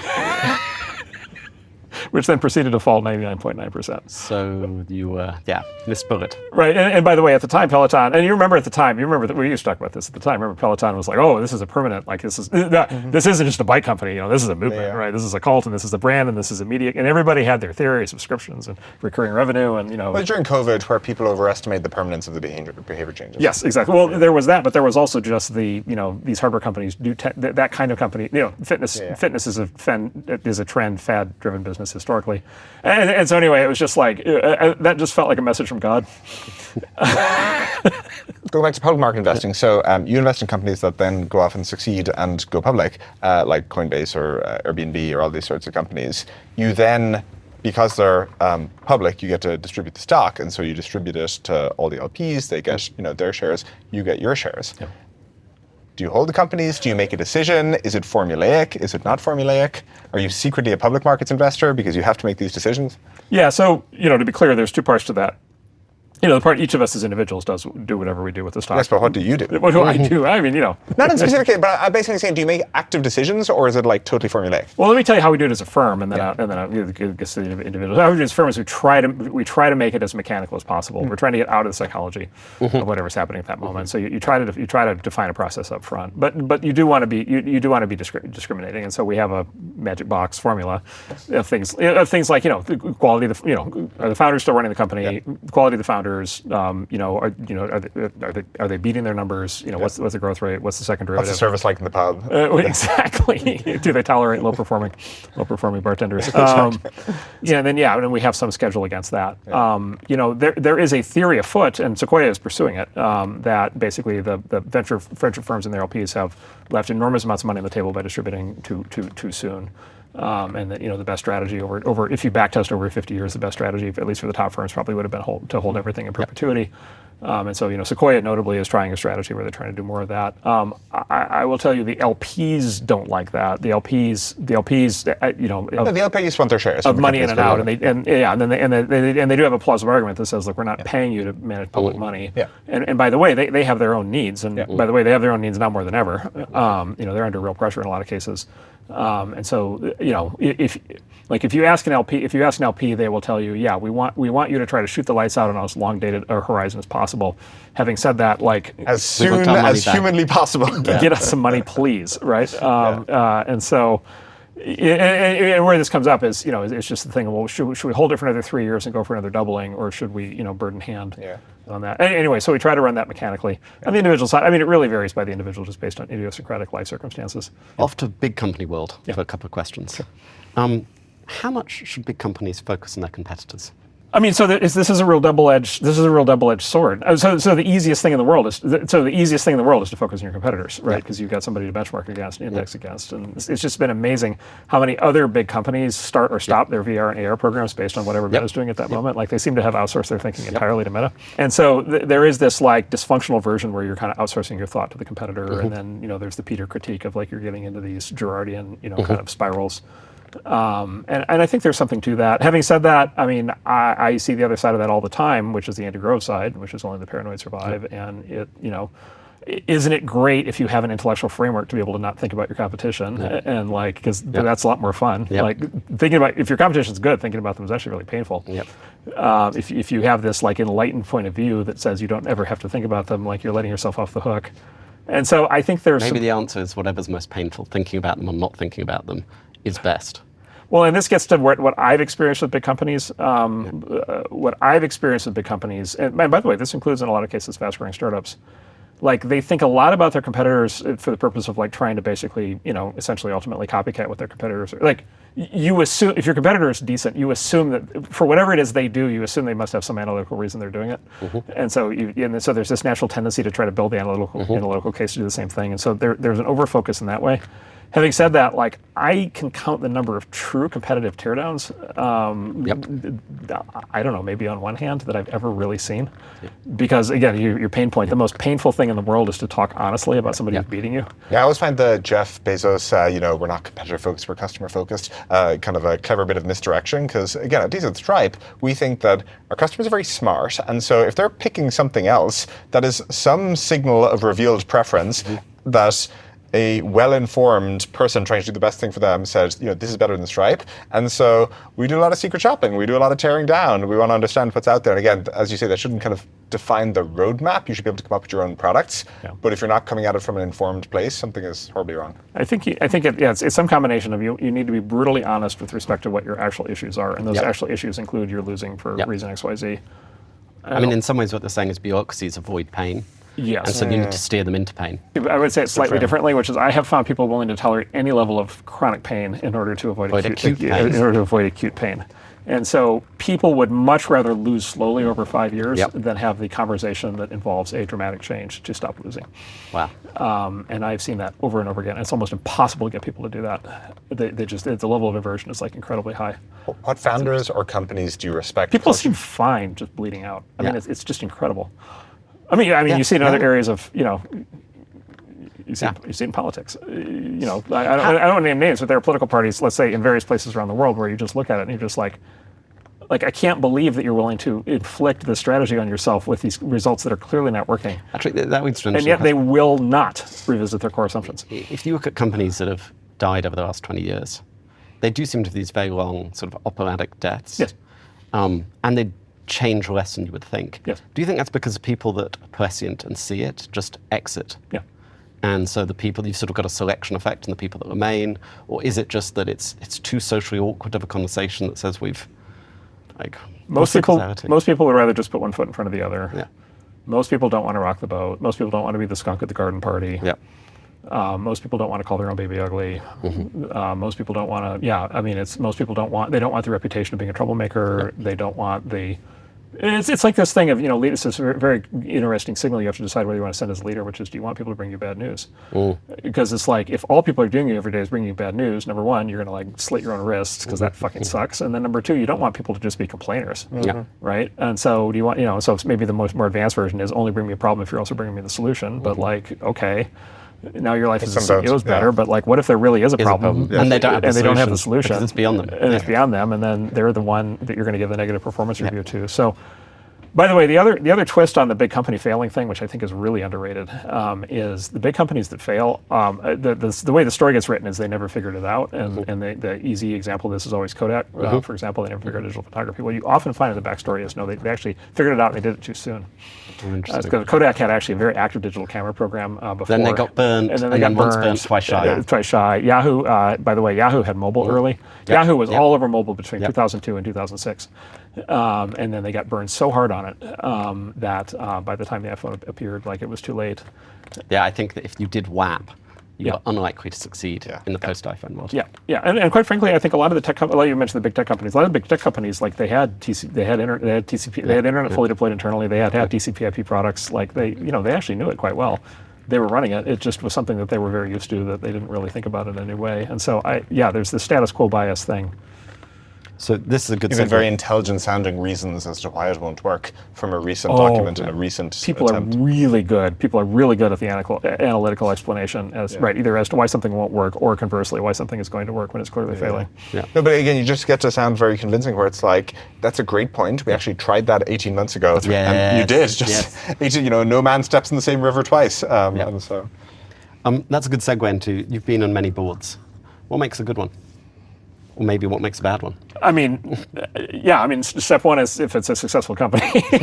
Step two is... But which way does the cause and effect go? Step two is if it's a good CEO. Yeah. The boards just can't do that. Just practically speaking, the boards just can't do that much. And even that, even the old cliche is the fire the CEO, and even that is really fraught with peril. Yeah. It's very easy for a board to blow that up. But by the way, again, it's often... I do remember your blog had a, how do I hire a professional CEO? And the answer was one sentence. You're expecting a long article, and it's don't. If you need to do that, sell your company. Sell your company. And that's probably an overstatement. And there have been some very successful professional CEOs over the years, John Chambers and Frank Slootman and others. But it's just really hard. It's just is the company going to succeed or not? Is the CEO great or not? Is the company on the right side of history or not? That's honestly most of it. But do you think boards matter then? It's one of those things you can't not have one, which is you don't want to run if you run another board, then you're as a CEO legally liable for every screwed up thing that happens. You're much more likely to go to jail. You're much more likely for things to spin out of control. There are real requirements. Governance needs to be taken seriously. You're representing a lot of other people's money. So there's that, and then you do want to have absolute dictatorships with like no examination inside ever, and then aspirationally, obviously, the hope would be to be able to positively contribute. Yeah, like you're giving the governance explanation, and you're saying that it's rare that founders are actually removed, or CEOs are actually removed, and then even the cases where they are, maybe things are too far gone and everything. And sure, maybe that's true, but I feel like I would make a cultural pitch where, let me try this on, you can react to it. Like, we found the Stripe board very useful because it's important to have to organize your thinking and have some accountability mechanism where you go on a quarterly basis and talk about things. And then, like, we're doing this for the first time, and so there's lots of people on the Stripe board who have a different set of experience and come to us and kind of advise us on various things, and we've gone and tried to pick the Hall of Fame of various industries who can then go opine on things. And I actually notice when I talk to way earlier stage founders, I think they underrate the value of a good board, where they are worried about the governance thing you say, where they like don't want to give up a whole bunch of board seats and then have to do kind of management of VC personalities and everything, which is true, but they don't seem to take seriously, again, maybe they just get this from investors, but they don't seem to take seriously the idea that you can put together a group who will meaningfully increase the odds of success of the company. I don't know, is that just a particular thing to us? We needed more help than others? Or would you agree with that broadly as a cultural explanation, where they're pretty useful culturally for management? Yeah, so what you just said is what we aspire to. So what we aspire to is that the boards that we're on are like that, and that the CEOs that we work with want to have a board like that, and that we're able to be a contributor to it, and so we aspire to that. I think there are many examples of that being true. And I hopefully on that, I've been an example of that myself. I think that's all true. Having said that, I guess a board cannot rescue a failing company. Sure. Well, yeah, but there are a lot of people on a lot of boards of a lot of companies that are failing that are spending an enormous amount of time trying to rescue those companies. And so, both in and outside of tech. And so, it's just a higher order bit is still succeeding or failing, and it's still like quality of people versus not. Like it ties into your someone once the said, easiest thing in the world is to go on the board of a company that is going to succeed wildly, no matter no matter what you do, and then to take credit for it after the fact. But presumably you believe, I mean, that sounds fun, but the hardest thing, having been through it, the hardest thing in the world is to be on a team, on a board where you're struggling valiantly to keep the ship from going down. And the ship is going down. So that goes back to, can you hire... I've been on those too. Can you hire great CEOs, or are those great CEOs, someone wants to describe it to me, the people that have a reputation for great professional CEOs are actually great stock pickers. Yeah, They understand tech deeply enough that they pick the company that's in a great position. Same thing for VC, so same thing. You can't hire them to turn around a failing company because they self-select out of it.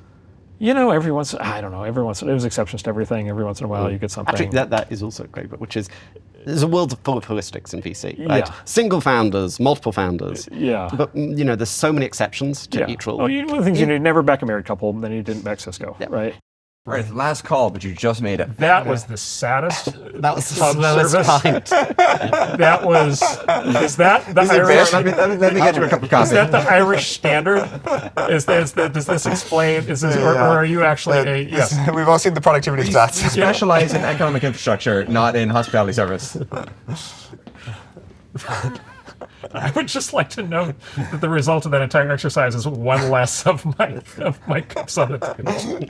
Yeah, you had negative drinks from that interaction. Net subtractive. You think people understudy the Elon method for running companies? 100%, yes. Maybe just briefly describe that method and then why everyone is so incurious about it. Yeah, and there's two reasons they're incurious about it. There was the original reason they were incurious about it, and now there's the new reason they're incurious about it, which is Elon also generates emotion in people.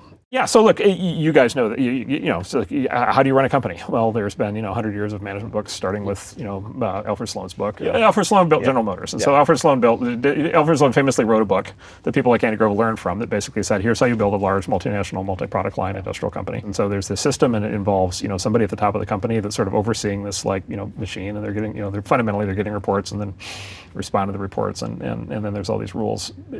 Both rules sort of inflicted from the outside and rules generated internally. And then there's Elon, who just doesn't do any of that. It just doesn't do any of that. And has a completely different playbook. And the Elon playbook, in a nutshell, as far as I can tell, I haven't worked for him directly, but from observing him and working with him, as far as I can tell, it's basically, number one, it's only engineers. You only have your company, the people who matter in your company are the engineers, the people who understand the technical content of what you're doing for technology companies. And then you only ever talk to the engineers. You never, ever talk to mid-level management. If you have it, fine. If they need it for whatever, to do their whatever vacation policy or whatever, it's fine. But like if you are the CEO to get the truth, you only talk to the line engineer. And so you just like ruthlessly violate the chain of command at all times. And then your job as the CEO is every week to fix whatever is the most important bottleneck to the company's progress. And the way that you do that is you parachute in and you find the engineers that are working on that problem, and you basically stay up with them all night until they fix the problem. And then if you don't, if there's no current major bottleneck, you spend your time instead doing engineering reviews, specifically engineering reviews, not product reviews, engineering reviews. And you get all the engineers together, and you have them each present what they're doing for 5 minutes. And the result of that is you know every single engineer in the company, you know exactly what they're working on. If somebody's not good, you fire them on the spot. If somebody's great, you go all out to get them. But what's the inverse of that? Because for 10 years after sort of Steve Jobs, we had people doing sort of mimetic bad version, wearing turtlenecks, trying to sort of take the social style. Yeah. Exactly. I was trying to say that more diplomatically, but yes, being an asshole. Like the people were being, not Steve. They were being. That was a misinterpretation. Yeah. What is the danger for entrepreneurs of sort of, what's the bad version of copying you on? Oh, the bad version is, this is the critique. Actually, my partner Ben levies this critique. He's like, Mark, the thing you don't get is as follows, which is that assumes you have somebody like Elon who can hold the entirety of every engineering topic and every business topic in their head all at the same time. Yeah. And so when you're sitting there with the 23-year-old engineer and you're working with them to redesign the database architecture or whatever, you actually are like qualified to do that. And that you're qualified to do that not just that one time, but every time. And then again, this goes right back to the last topic we just talked about, which is like, okay, how many of those people exist who can possibly do that? And we know the answer is one. I believe the answer is 10 or 100 or 1,000. I don't know if it's 1 million. I tend to think we have more of those people than we think we do. I see a lot of founders who struggle with this because, so my observation for how founders kind of try to figure this out is in the beginning they sort of run everything. You just do everything. You just do everything, run everything because you have to, and you have to have a unified vision, and you don't have this army of people anyway, and so you just do it. And then at some point your high value board comes to you and says, "You idiot, you're micromanaging. You need to bring in all these executives." And then what happens is then you go the other way, you over delegate, and then your high functioning board says, "You idiot, you're not involved enough in the details." And then you correct. And then what most of the successful founders I work with do is they end up with a hybrid model where they're like deep in the details on some things, but they have a traditional system on the other hand. And do you think that works pretty well? I think for most of the founders we work with that have very successful outcomes, I think that generally is what they do. I think it works well. But it's not the Elon method. Sure. It's not the Elon method. By the way, there's other aspects of the Elon method. I was going to say, I feel like there's more. There's other aspects, right? So another aspect of it is the function and purpose of the legal department is to file lawsuits. And like, I am not interested in all the rest of this stuff. You can go deal with it if you want to, whatever. Yes. But like, let's talk, we are going, anybody who goes up against us, we are going to terrorize. Like, we are going to declare war. And then of course, as a consequence of declaring war, like, we're not always going to win all the wars, but we're going to establish like massive deterrence. And so nobody will screw around with us. By the way, let me give you number 3, which is becoming more and more salient, I think, and something we're trying to get our founders to do a lot more of. Number 3 is it's going to be a cult of personality, and it's going to be a cult of personality not just inside the company, but outside the company. And we're not going to, spend any money on marketing. We're not going to put any time at IR. What we're going to do is we're going to put on the show of all time. Yes. And the company and the stock, and the books and the videos and the products and the jobs are all a function of the cult of personality. I would add 3 things to that list too, and you can tell me if you think you agree with these. One is a focus on, and by the way, I thought the Walter Isaacson book, it got kind of a mixed reception, but I thought if you want to study the Elon method a bit, it was actually pretty useful for that. And so the recent biography. One is picking sensible metrics for the business at any one moment in time. And so, with SpaceX, as they were kind of building up the launch business, dollars per kilo to orbit being the metric that we're going to optimize for. Like, that's not totally obvious that it falls out. Even kind of Tesla, as they're ramping up production, it's like deliveries per week. you could have focused on revenue, you could have focused on profitability, you could have focused on deliveries per year, like the number of deliveries per week. Rolling off the factory line is itself an interesting choice of like high-level metric. So a big focus on, I think there's a lot of this in Twitter as well when he took it over, focus on kind of what are the right metrics that we should be, and like some of the criticism that's been levied at X is their focus on engagement minutes on the site has led to things like the ban on URLs, which I think a lot of people think is, not the deboosting of URLs, which a lot of people think is pretty silly. Okay, so one is choosing the right metrics. The second is creating a sense of urgency. And people talk about this as like inventing crises, but I would say the generous version is shortening the time horizons. And so it's funny, like Elon was going around talking about when he was sleeping on the floor of the factory in Nevada for Tesla that Tesla will go bankrupt if we don't do this, and if we don't figure out Model 3 production. Tesla was a $200 billion company by market cap at that time, so it's like Tesla will go bankrupt or do a very non-dilutive equity raise, but creating a lot of urgency around this idea of fixing production and sleeping on the factory floor, which clearly shortens the timeline. And then the third is actually, the businesses are really capital efficient. So I'm curious if you see this with hardware companies. I think sometimes hardware companies can be really indulgent with capital, where they say, venture capitalists will fund my vision of exploration for 5 or 10 years. And this is like the risk now is people get into robotics and stuff like this, that you get the self-indulgence. And it's like, I will do my science project for ages, and then I'll maybe figure out a product and figure out how to commercialize it. So the other thing hardware founders do is they fall in love with the hardware and the product. Yes. And they can almost get in, sort of redefine themselves as like producers of science or beauty or product and sort of forget they're running a business, or even worse, start to think of running the business as slightly sort of unpleasant beneath them. Yeah. And maybe even not sort of intellectual enough. Right, and so Elon's companies have always been very capital efficient and like build a bad one and then build a good one. And so the Boring Company bought a commercial tunnel boring machine before they started developing their own. Tesla had the master plan where they build the low volume roadster before they get to the high volume stuff. SpaceX, just for what they do, has never actually burnt that much capital lifetime and got grant money. They got, they were selling to the DoD, all this kind of stuff. And so would you agree with those three? And do you think people can pick and choose? Because we can take some of those things without maybe, the lawsuit department or something. Yeah, so I think that's all right. I would maybe add one more thing or kind of distill it out of a bunch of these, which is basically like truth-seeking at all cost. At least I find this to be the case with him, and I think this is really not, people, especially people who are mad at him, really don't understand this. He really, really genuinely wants to know ground truth, and he really genuinely does not want to know anything that's not ground truth. And again, it goes back to our thing of like how to confront bad news, he's absolutely ruthless and relentless at making sure that he actually understands what's going on, and you would think that that's common, and like I've not found that to be common at all among people in business. Or you mentioned another related to another thing, which is you mentioned the thing where we're all like literally with Elon, it's we're all going to die. If we don't get this, we're all going to die. Like every other typical startup founder, me when I was doing it, it's always like you're always trying to come across. You get from a company, you're trying to present a brave face, optimistic, brave face. It's going to be great. Like really have faith. You should have faith. Like you shouldn't quit and go to another company. Like please stay with us. It's going to be great. And like you're trying to weed out the non-believers or something. Apparently, and I think it's urgency, but it's just literally it is just to be the guy who can show up there and just be like if this doesn't happen or it's going bankrupt. I mean the number of other companies where that would happen that would just the talent would just bleed out.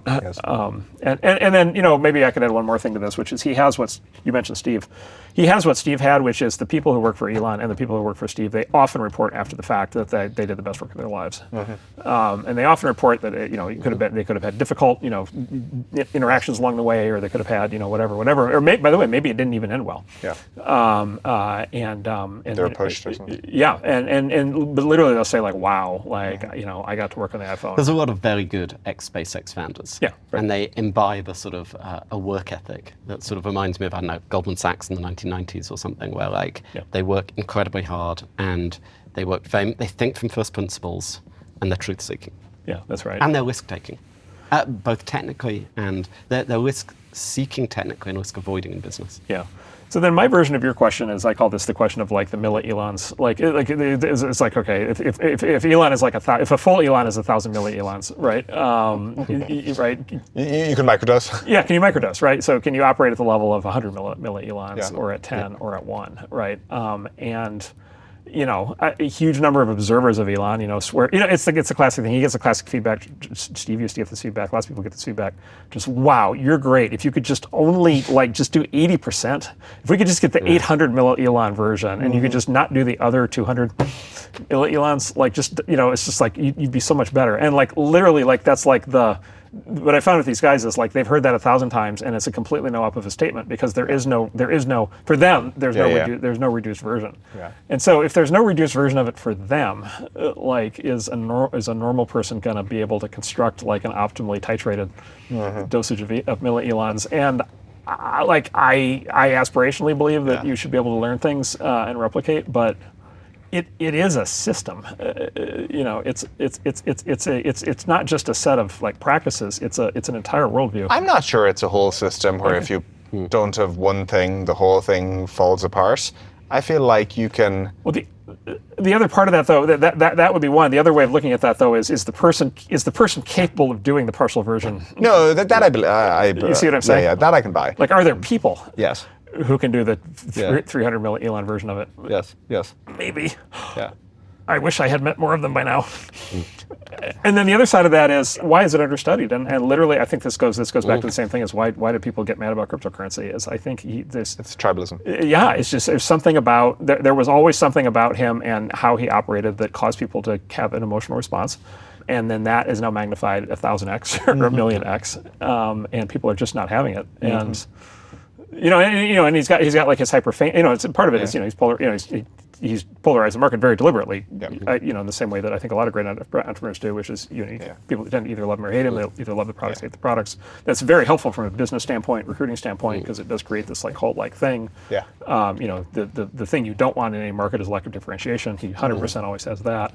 But as a consequence, I believe there are a lot of people who should be learning a lot more from him who cannot bring themselves to do it, and to their own detriment. Can I ask you about the media? So I feel like my framework is that there are often these new technologies that then cause an explosion in interesting media activity in new companies and things like that. And so there was the cable boom, and I'm excited for John Malone's new book, but I saw an interview with him recently and he was talking about they just like thought up a lot of new channels, when they had this pipe going to people's homes that could support a lot of programming and that to kind of invent new programming for it. He was talking about, creating Fox News because they were like, well, the existing, channels seem a little bit to the left and like conservative talk radio is, really popular. So it seems like conservative news channels should work really well, and, it did.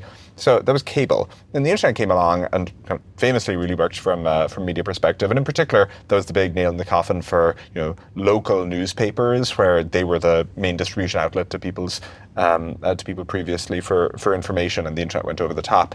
I feel like plausibly X is a big enough change to be a new media platform. Like a slightly trivial example, but TPBN is kind of a CNBC competitor where, I saw Matty from 11 Labs, a great A16Z company, and they did a fundraise and he went on TPBN to talk about it. But like previously that would have been CNBC, but now TPBN is where he chose to go.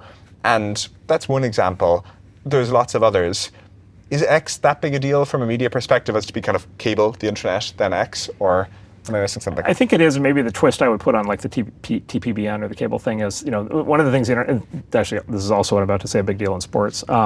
There's also now the clip. And clips used to be like weird and esoteric, and now clips are the main way that people can consume content. I see, so X and short form generally. Exactly, yeah. And so, for example, a TPBN episode, or for that matter, a sports game now generates 5 or 6 or 8 clips, or an interview, or hopefully this discussion. And then those clips go hyper viral, if you're doing it right. But it's very common when you look at the analytics that the clips get like 1,000 times the distribution of the actual program itself. And so there is this, I think there's this art form. It's one of the reasons why like a lot of historical television shows never figured out what to do with the internet, because they didn't really understand that the internet native artifact was the clip.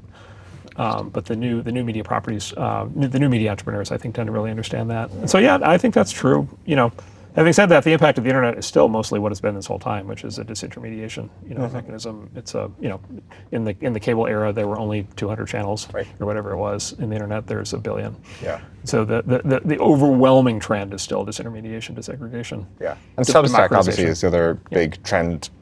To me in media right now. And Substack's a great example because, of course, Substack as a thing is a Substack is a centralizing phenomenon. It's a singular platform, and we have growth charts, and we're proud when they go up. Everything's unbundling and bundling. Exactly, and so but it's not a rebundling in the form of like a new magazine, right? And specifically the way that Substack thinks about it is they're not a publisher, they're a platform, and the distinction is they do not have editorial judgment. They are not trying to create bundles. And the economics are different for the publishers. It's land reform for journalists. Yes, exactly right. But again, there you would still say, notwithstanding the success of Substack as like a centralized platform, its overall effect is still disintermediation, because and specifically what it's doing is it's bleeding off many of the talented individual contributors at legacy media to have their own Substacks.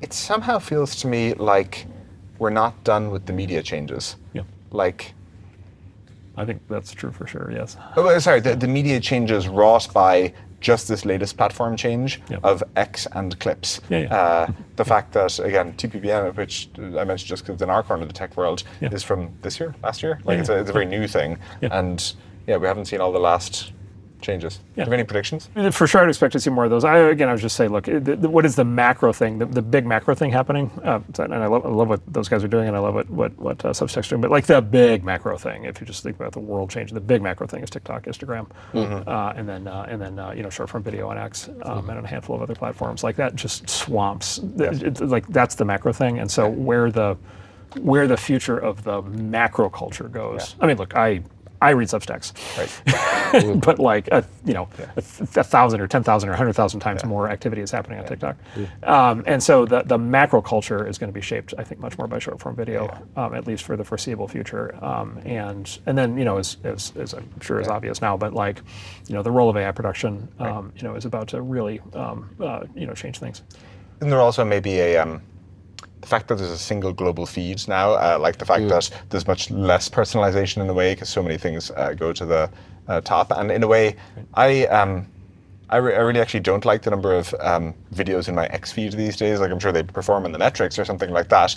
But if I wanted to scroll TikTok, I'd open TikTok, and I don't want like all the TikTok videos that get crammed in. Do you guys get these in your feed where you get just like random TikTok videos from random accounts in your Twitter feed, and like, no, I'm reading a newspaper here. I'm not trying to watch TV. Yeah, no, this was a big. I think the people who run these things have talked about this publicly. But all the old algorithms of like things that your friends like those are not as effective as just the macro as the macro algorithm. We are almost similar than we think. Yeah, that, but also like the nuances and interconnections are more subtle. Like. It's not the people you know; it's the people you don't know that you have connections with. Yeah, exactly. Right. You're probably more like a lot of other people you've never met than you are like the people you know. Yeah. For example, there's that.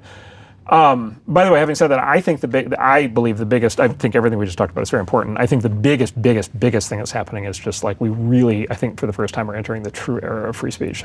I think that we started to get at that in the 90s and 2000s, and then there was a big reversion in the 2010s with the sort of censorship industrial complex that formed up, and all the policies and all the government interference and so forth. And of course, a lot of that continues on the part of the governments in particular.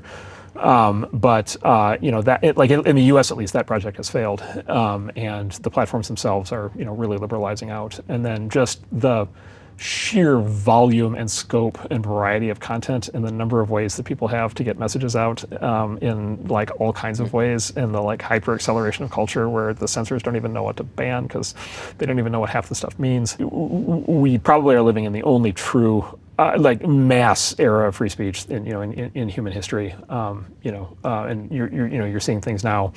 This is all playing out real time, but you just see things now as just a normal user that you never would have seen 10 or 20 or 30 or 50 years ago. Like there's not even a chance. So does this lead to a political realignment? I believe it does. Yeah. So I think this is the big thing. I think Marc Andreessen is the guy who has you guys published his book. I think he really nailed it, and I think his thesis in his book came out in 2015, and I think a lot of people said either, wow, he predicted Trump, which is true to some extent, but that's not the big thing that he predicted. And then I think his prediction is in some ways so fundamental that it's easy to just kind of take it for granted and say, oh, of course that's what's going to happen. But it's actually so fundamentally important. I can't stop thinking about it, which is basically true transparency, true free speech is a fundamental solvent at basically dissolving all centralized institutional authority.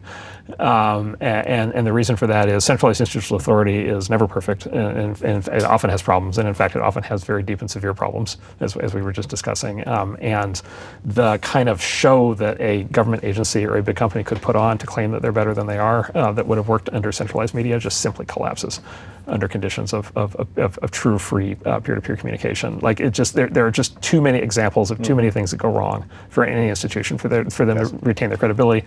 And then Mark and I have this big debate about this. When I've talked to him about it, we've had this big debate, which is I'm like, wow, that's fantastic. And he's like, no, Mark, I didn't mean this was good. I never said this was good.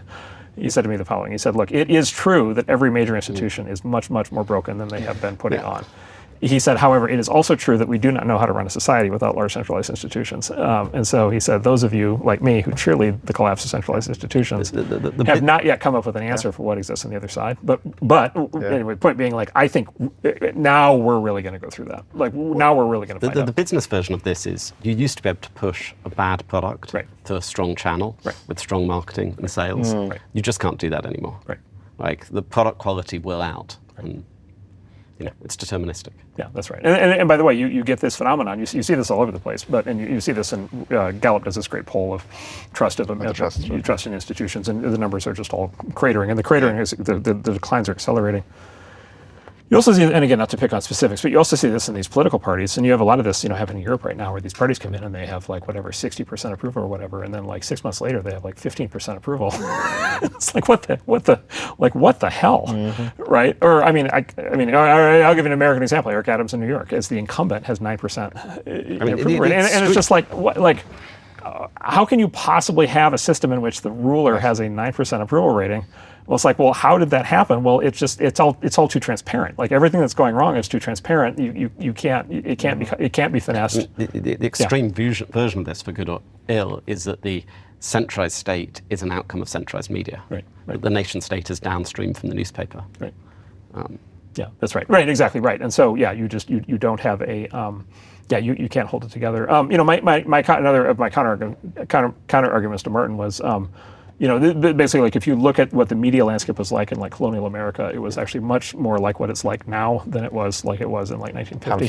Pamphleteers. And you'd have like 15 small newspapers in a city like Philadelphia, and you'd have like just enormous amounts of contention and name calling and all kinds of things. Anonymous bloggers. Yeah, like they had all that stuff. Benjamin Franklin literally wrote under like 15 different pseudonyms, and he would like set them to be fighting with each other. Right, all these things. And it's like look, like we've lived this before, and he's like, yes, and it was a time of revolution, right? Like, correct. And so, to me, that's the, and to me, it's so fascinating. Like, we're really in that now. Like, I feel like that was still being held back, like last year, as late as last year, by the censorship apparatus, and now it's just like, okay, now it's all coming out. And maybe another way to think about this is the narrative for the last decade has been the internet is a fountain of misinformation, and there is some truth to that. There is a lot of misinformation online. But the other thing is, according to the Martin Gurry thesis, the internet is an X-ray machine, because every actually correct thing that all of these institutions are doing wrong is now being fully ventilated for the first time ever, and they cannot survive that, and that may ultimately include the governments themselves. We're describing one trend here, which is the move along the centralization spectrum, and I think I'm not quite as enthusiastic as, or like, it seems pretty complex, that whole spectrum. But the other change to me, again, seems to be the single global feed that's emerging. So take an example, the astronomer CEO, and that whole thing with the CEO with his HR lady being caught on video. That was just the front page of the internet for that day, or those 1 or 2 days. I was talking to someone who's saying they were talking to someone in China, and they're like joking about it, but it was just like, prominent in China as well, in the news there. And that didn't happen as much 10 or 20 years ago. And I don't even think it happened, again, even when we had the internet and cable media, because we didn't have the clip and the ability for things to go as big. I guess text is much more language barrier. There's less virality. But it's also language barriers prevent text from crossing borders. Clips can cross borders. And just recommender algorithms for things rise to the top, I think. So all these factors. Do you just have thoughts on the implications of having a single global feed? Yeah, so this is kind of the monoculture, like global monoculture. Well, maybe, I mean. Well, Marshall McLuhan had this concept he called the global village. And this is another one of these things where he said, people think I meant it positively, and I actually didn't. So he said, electronic media formed the entire world into a global village. And then, he was talking about TV, but TV, you could say TV had a certain amount of that too. It was an early version of that, because it just spread a single video feed much more broadly. And what he said is like, look, he said, like, it used to be that every village was its own village, and so the things that happened in that village, if the wrong man kissed the wrong woman, it was like a really big deal in that village, but it wasn't a big deal in the next village. You didn't even know about it. Now all of a sudden, it's like the entire world is becoming a single global village. And he said, here's the problem with that, is that villages are like really fucked up. Like they're like really dysfunctionally fucked up a lot of the time, right? Because they're panopticons, right? Everybody sees everybody else. They're tremendously judgmental. There's tremendous, the social relations carry tremendous weight. If you end up getting sideways with the social relations in the village, you're in serious trouble. You might get exiled. You might die. They're prone to manias and panics. Witch trials, right? They tend to go crazy. They're hothouse environments. They tend to go crazy. And then specifically, I think the next version of that, I don't know if he said this, but other people said this, is like cosmopolitan societies are like written. They're written. They're written in nature, and they become kind of they have the ability to have like dispassionate communication, discussion. Like villages are all about orality, right? It's all oral. It's all spoken, and it's this social hothouse of spoken and therefore highly emotionalized, de-intellectualized, highly emotionalized content. So Marshall McLuhan thought he was writing about TV culture, but he was actually prescient. He was actually writing about culture. I believe that's right. And then I think what he would say if he were here today is I think he would say, yes, congratulations, guys, you got the global village.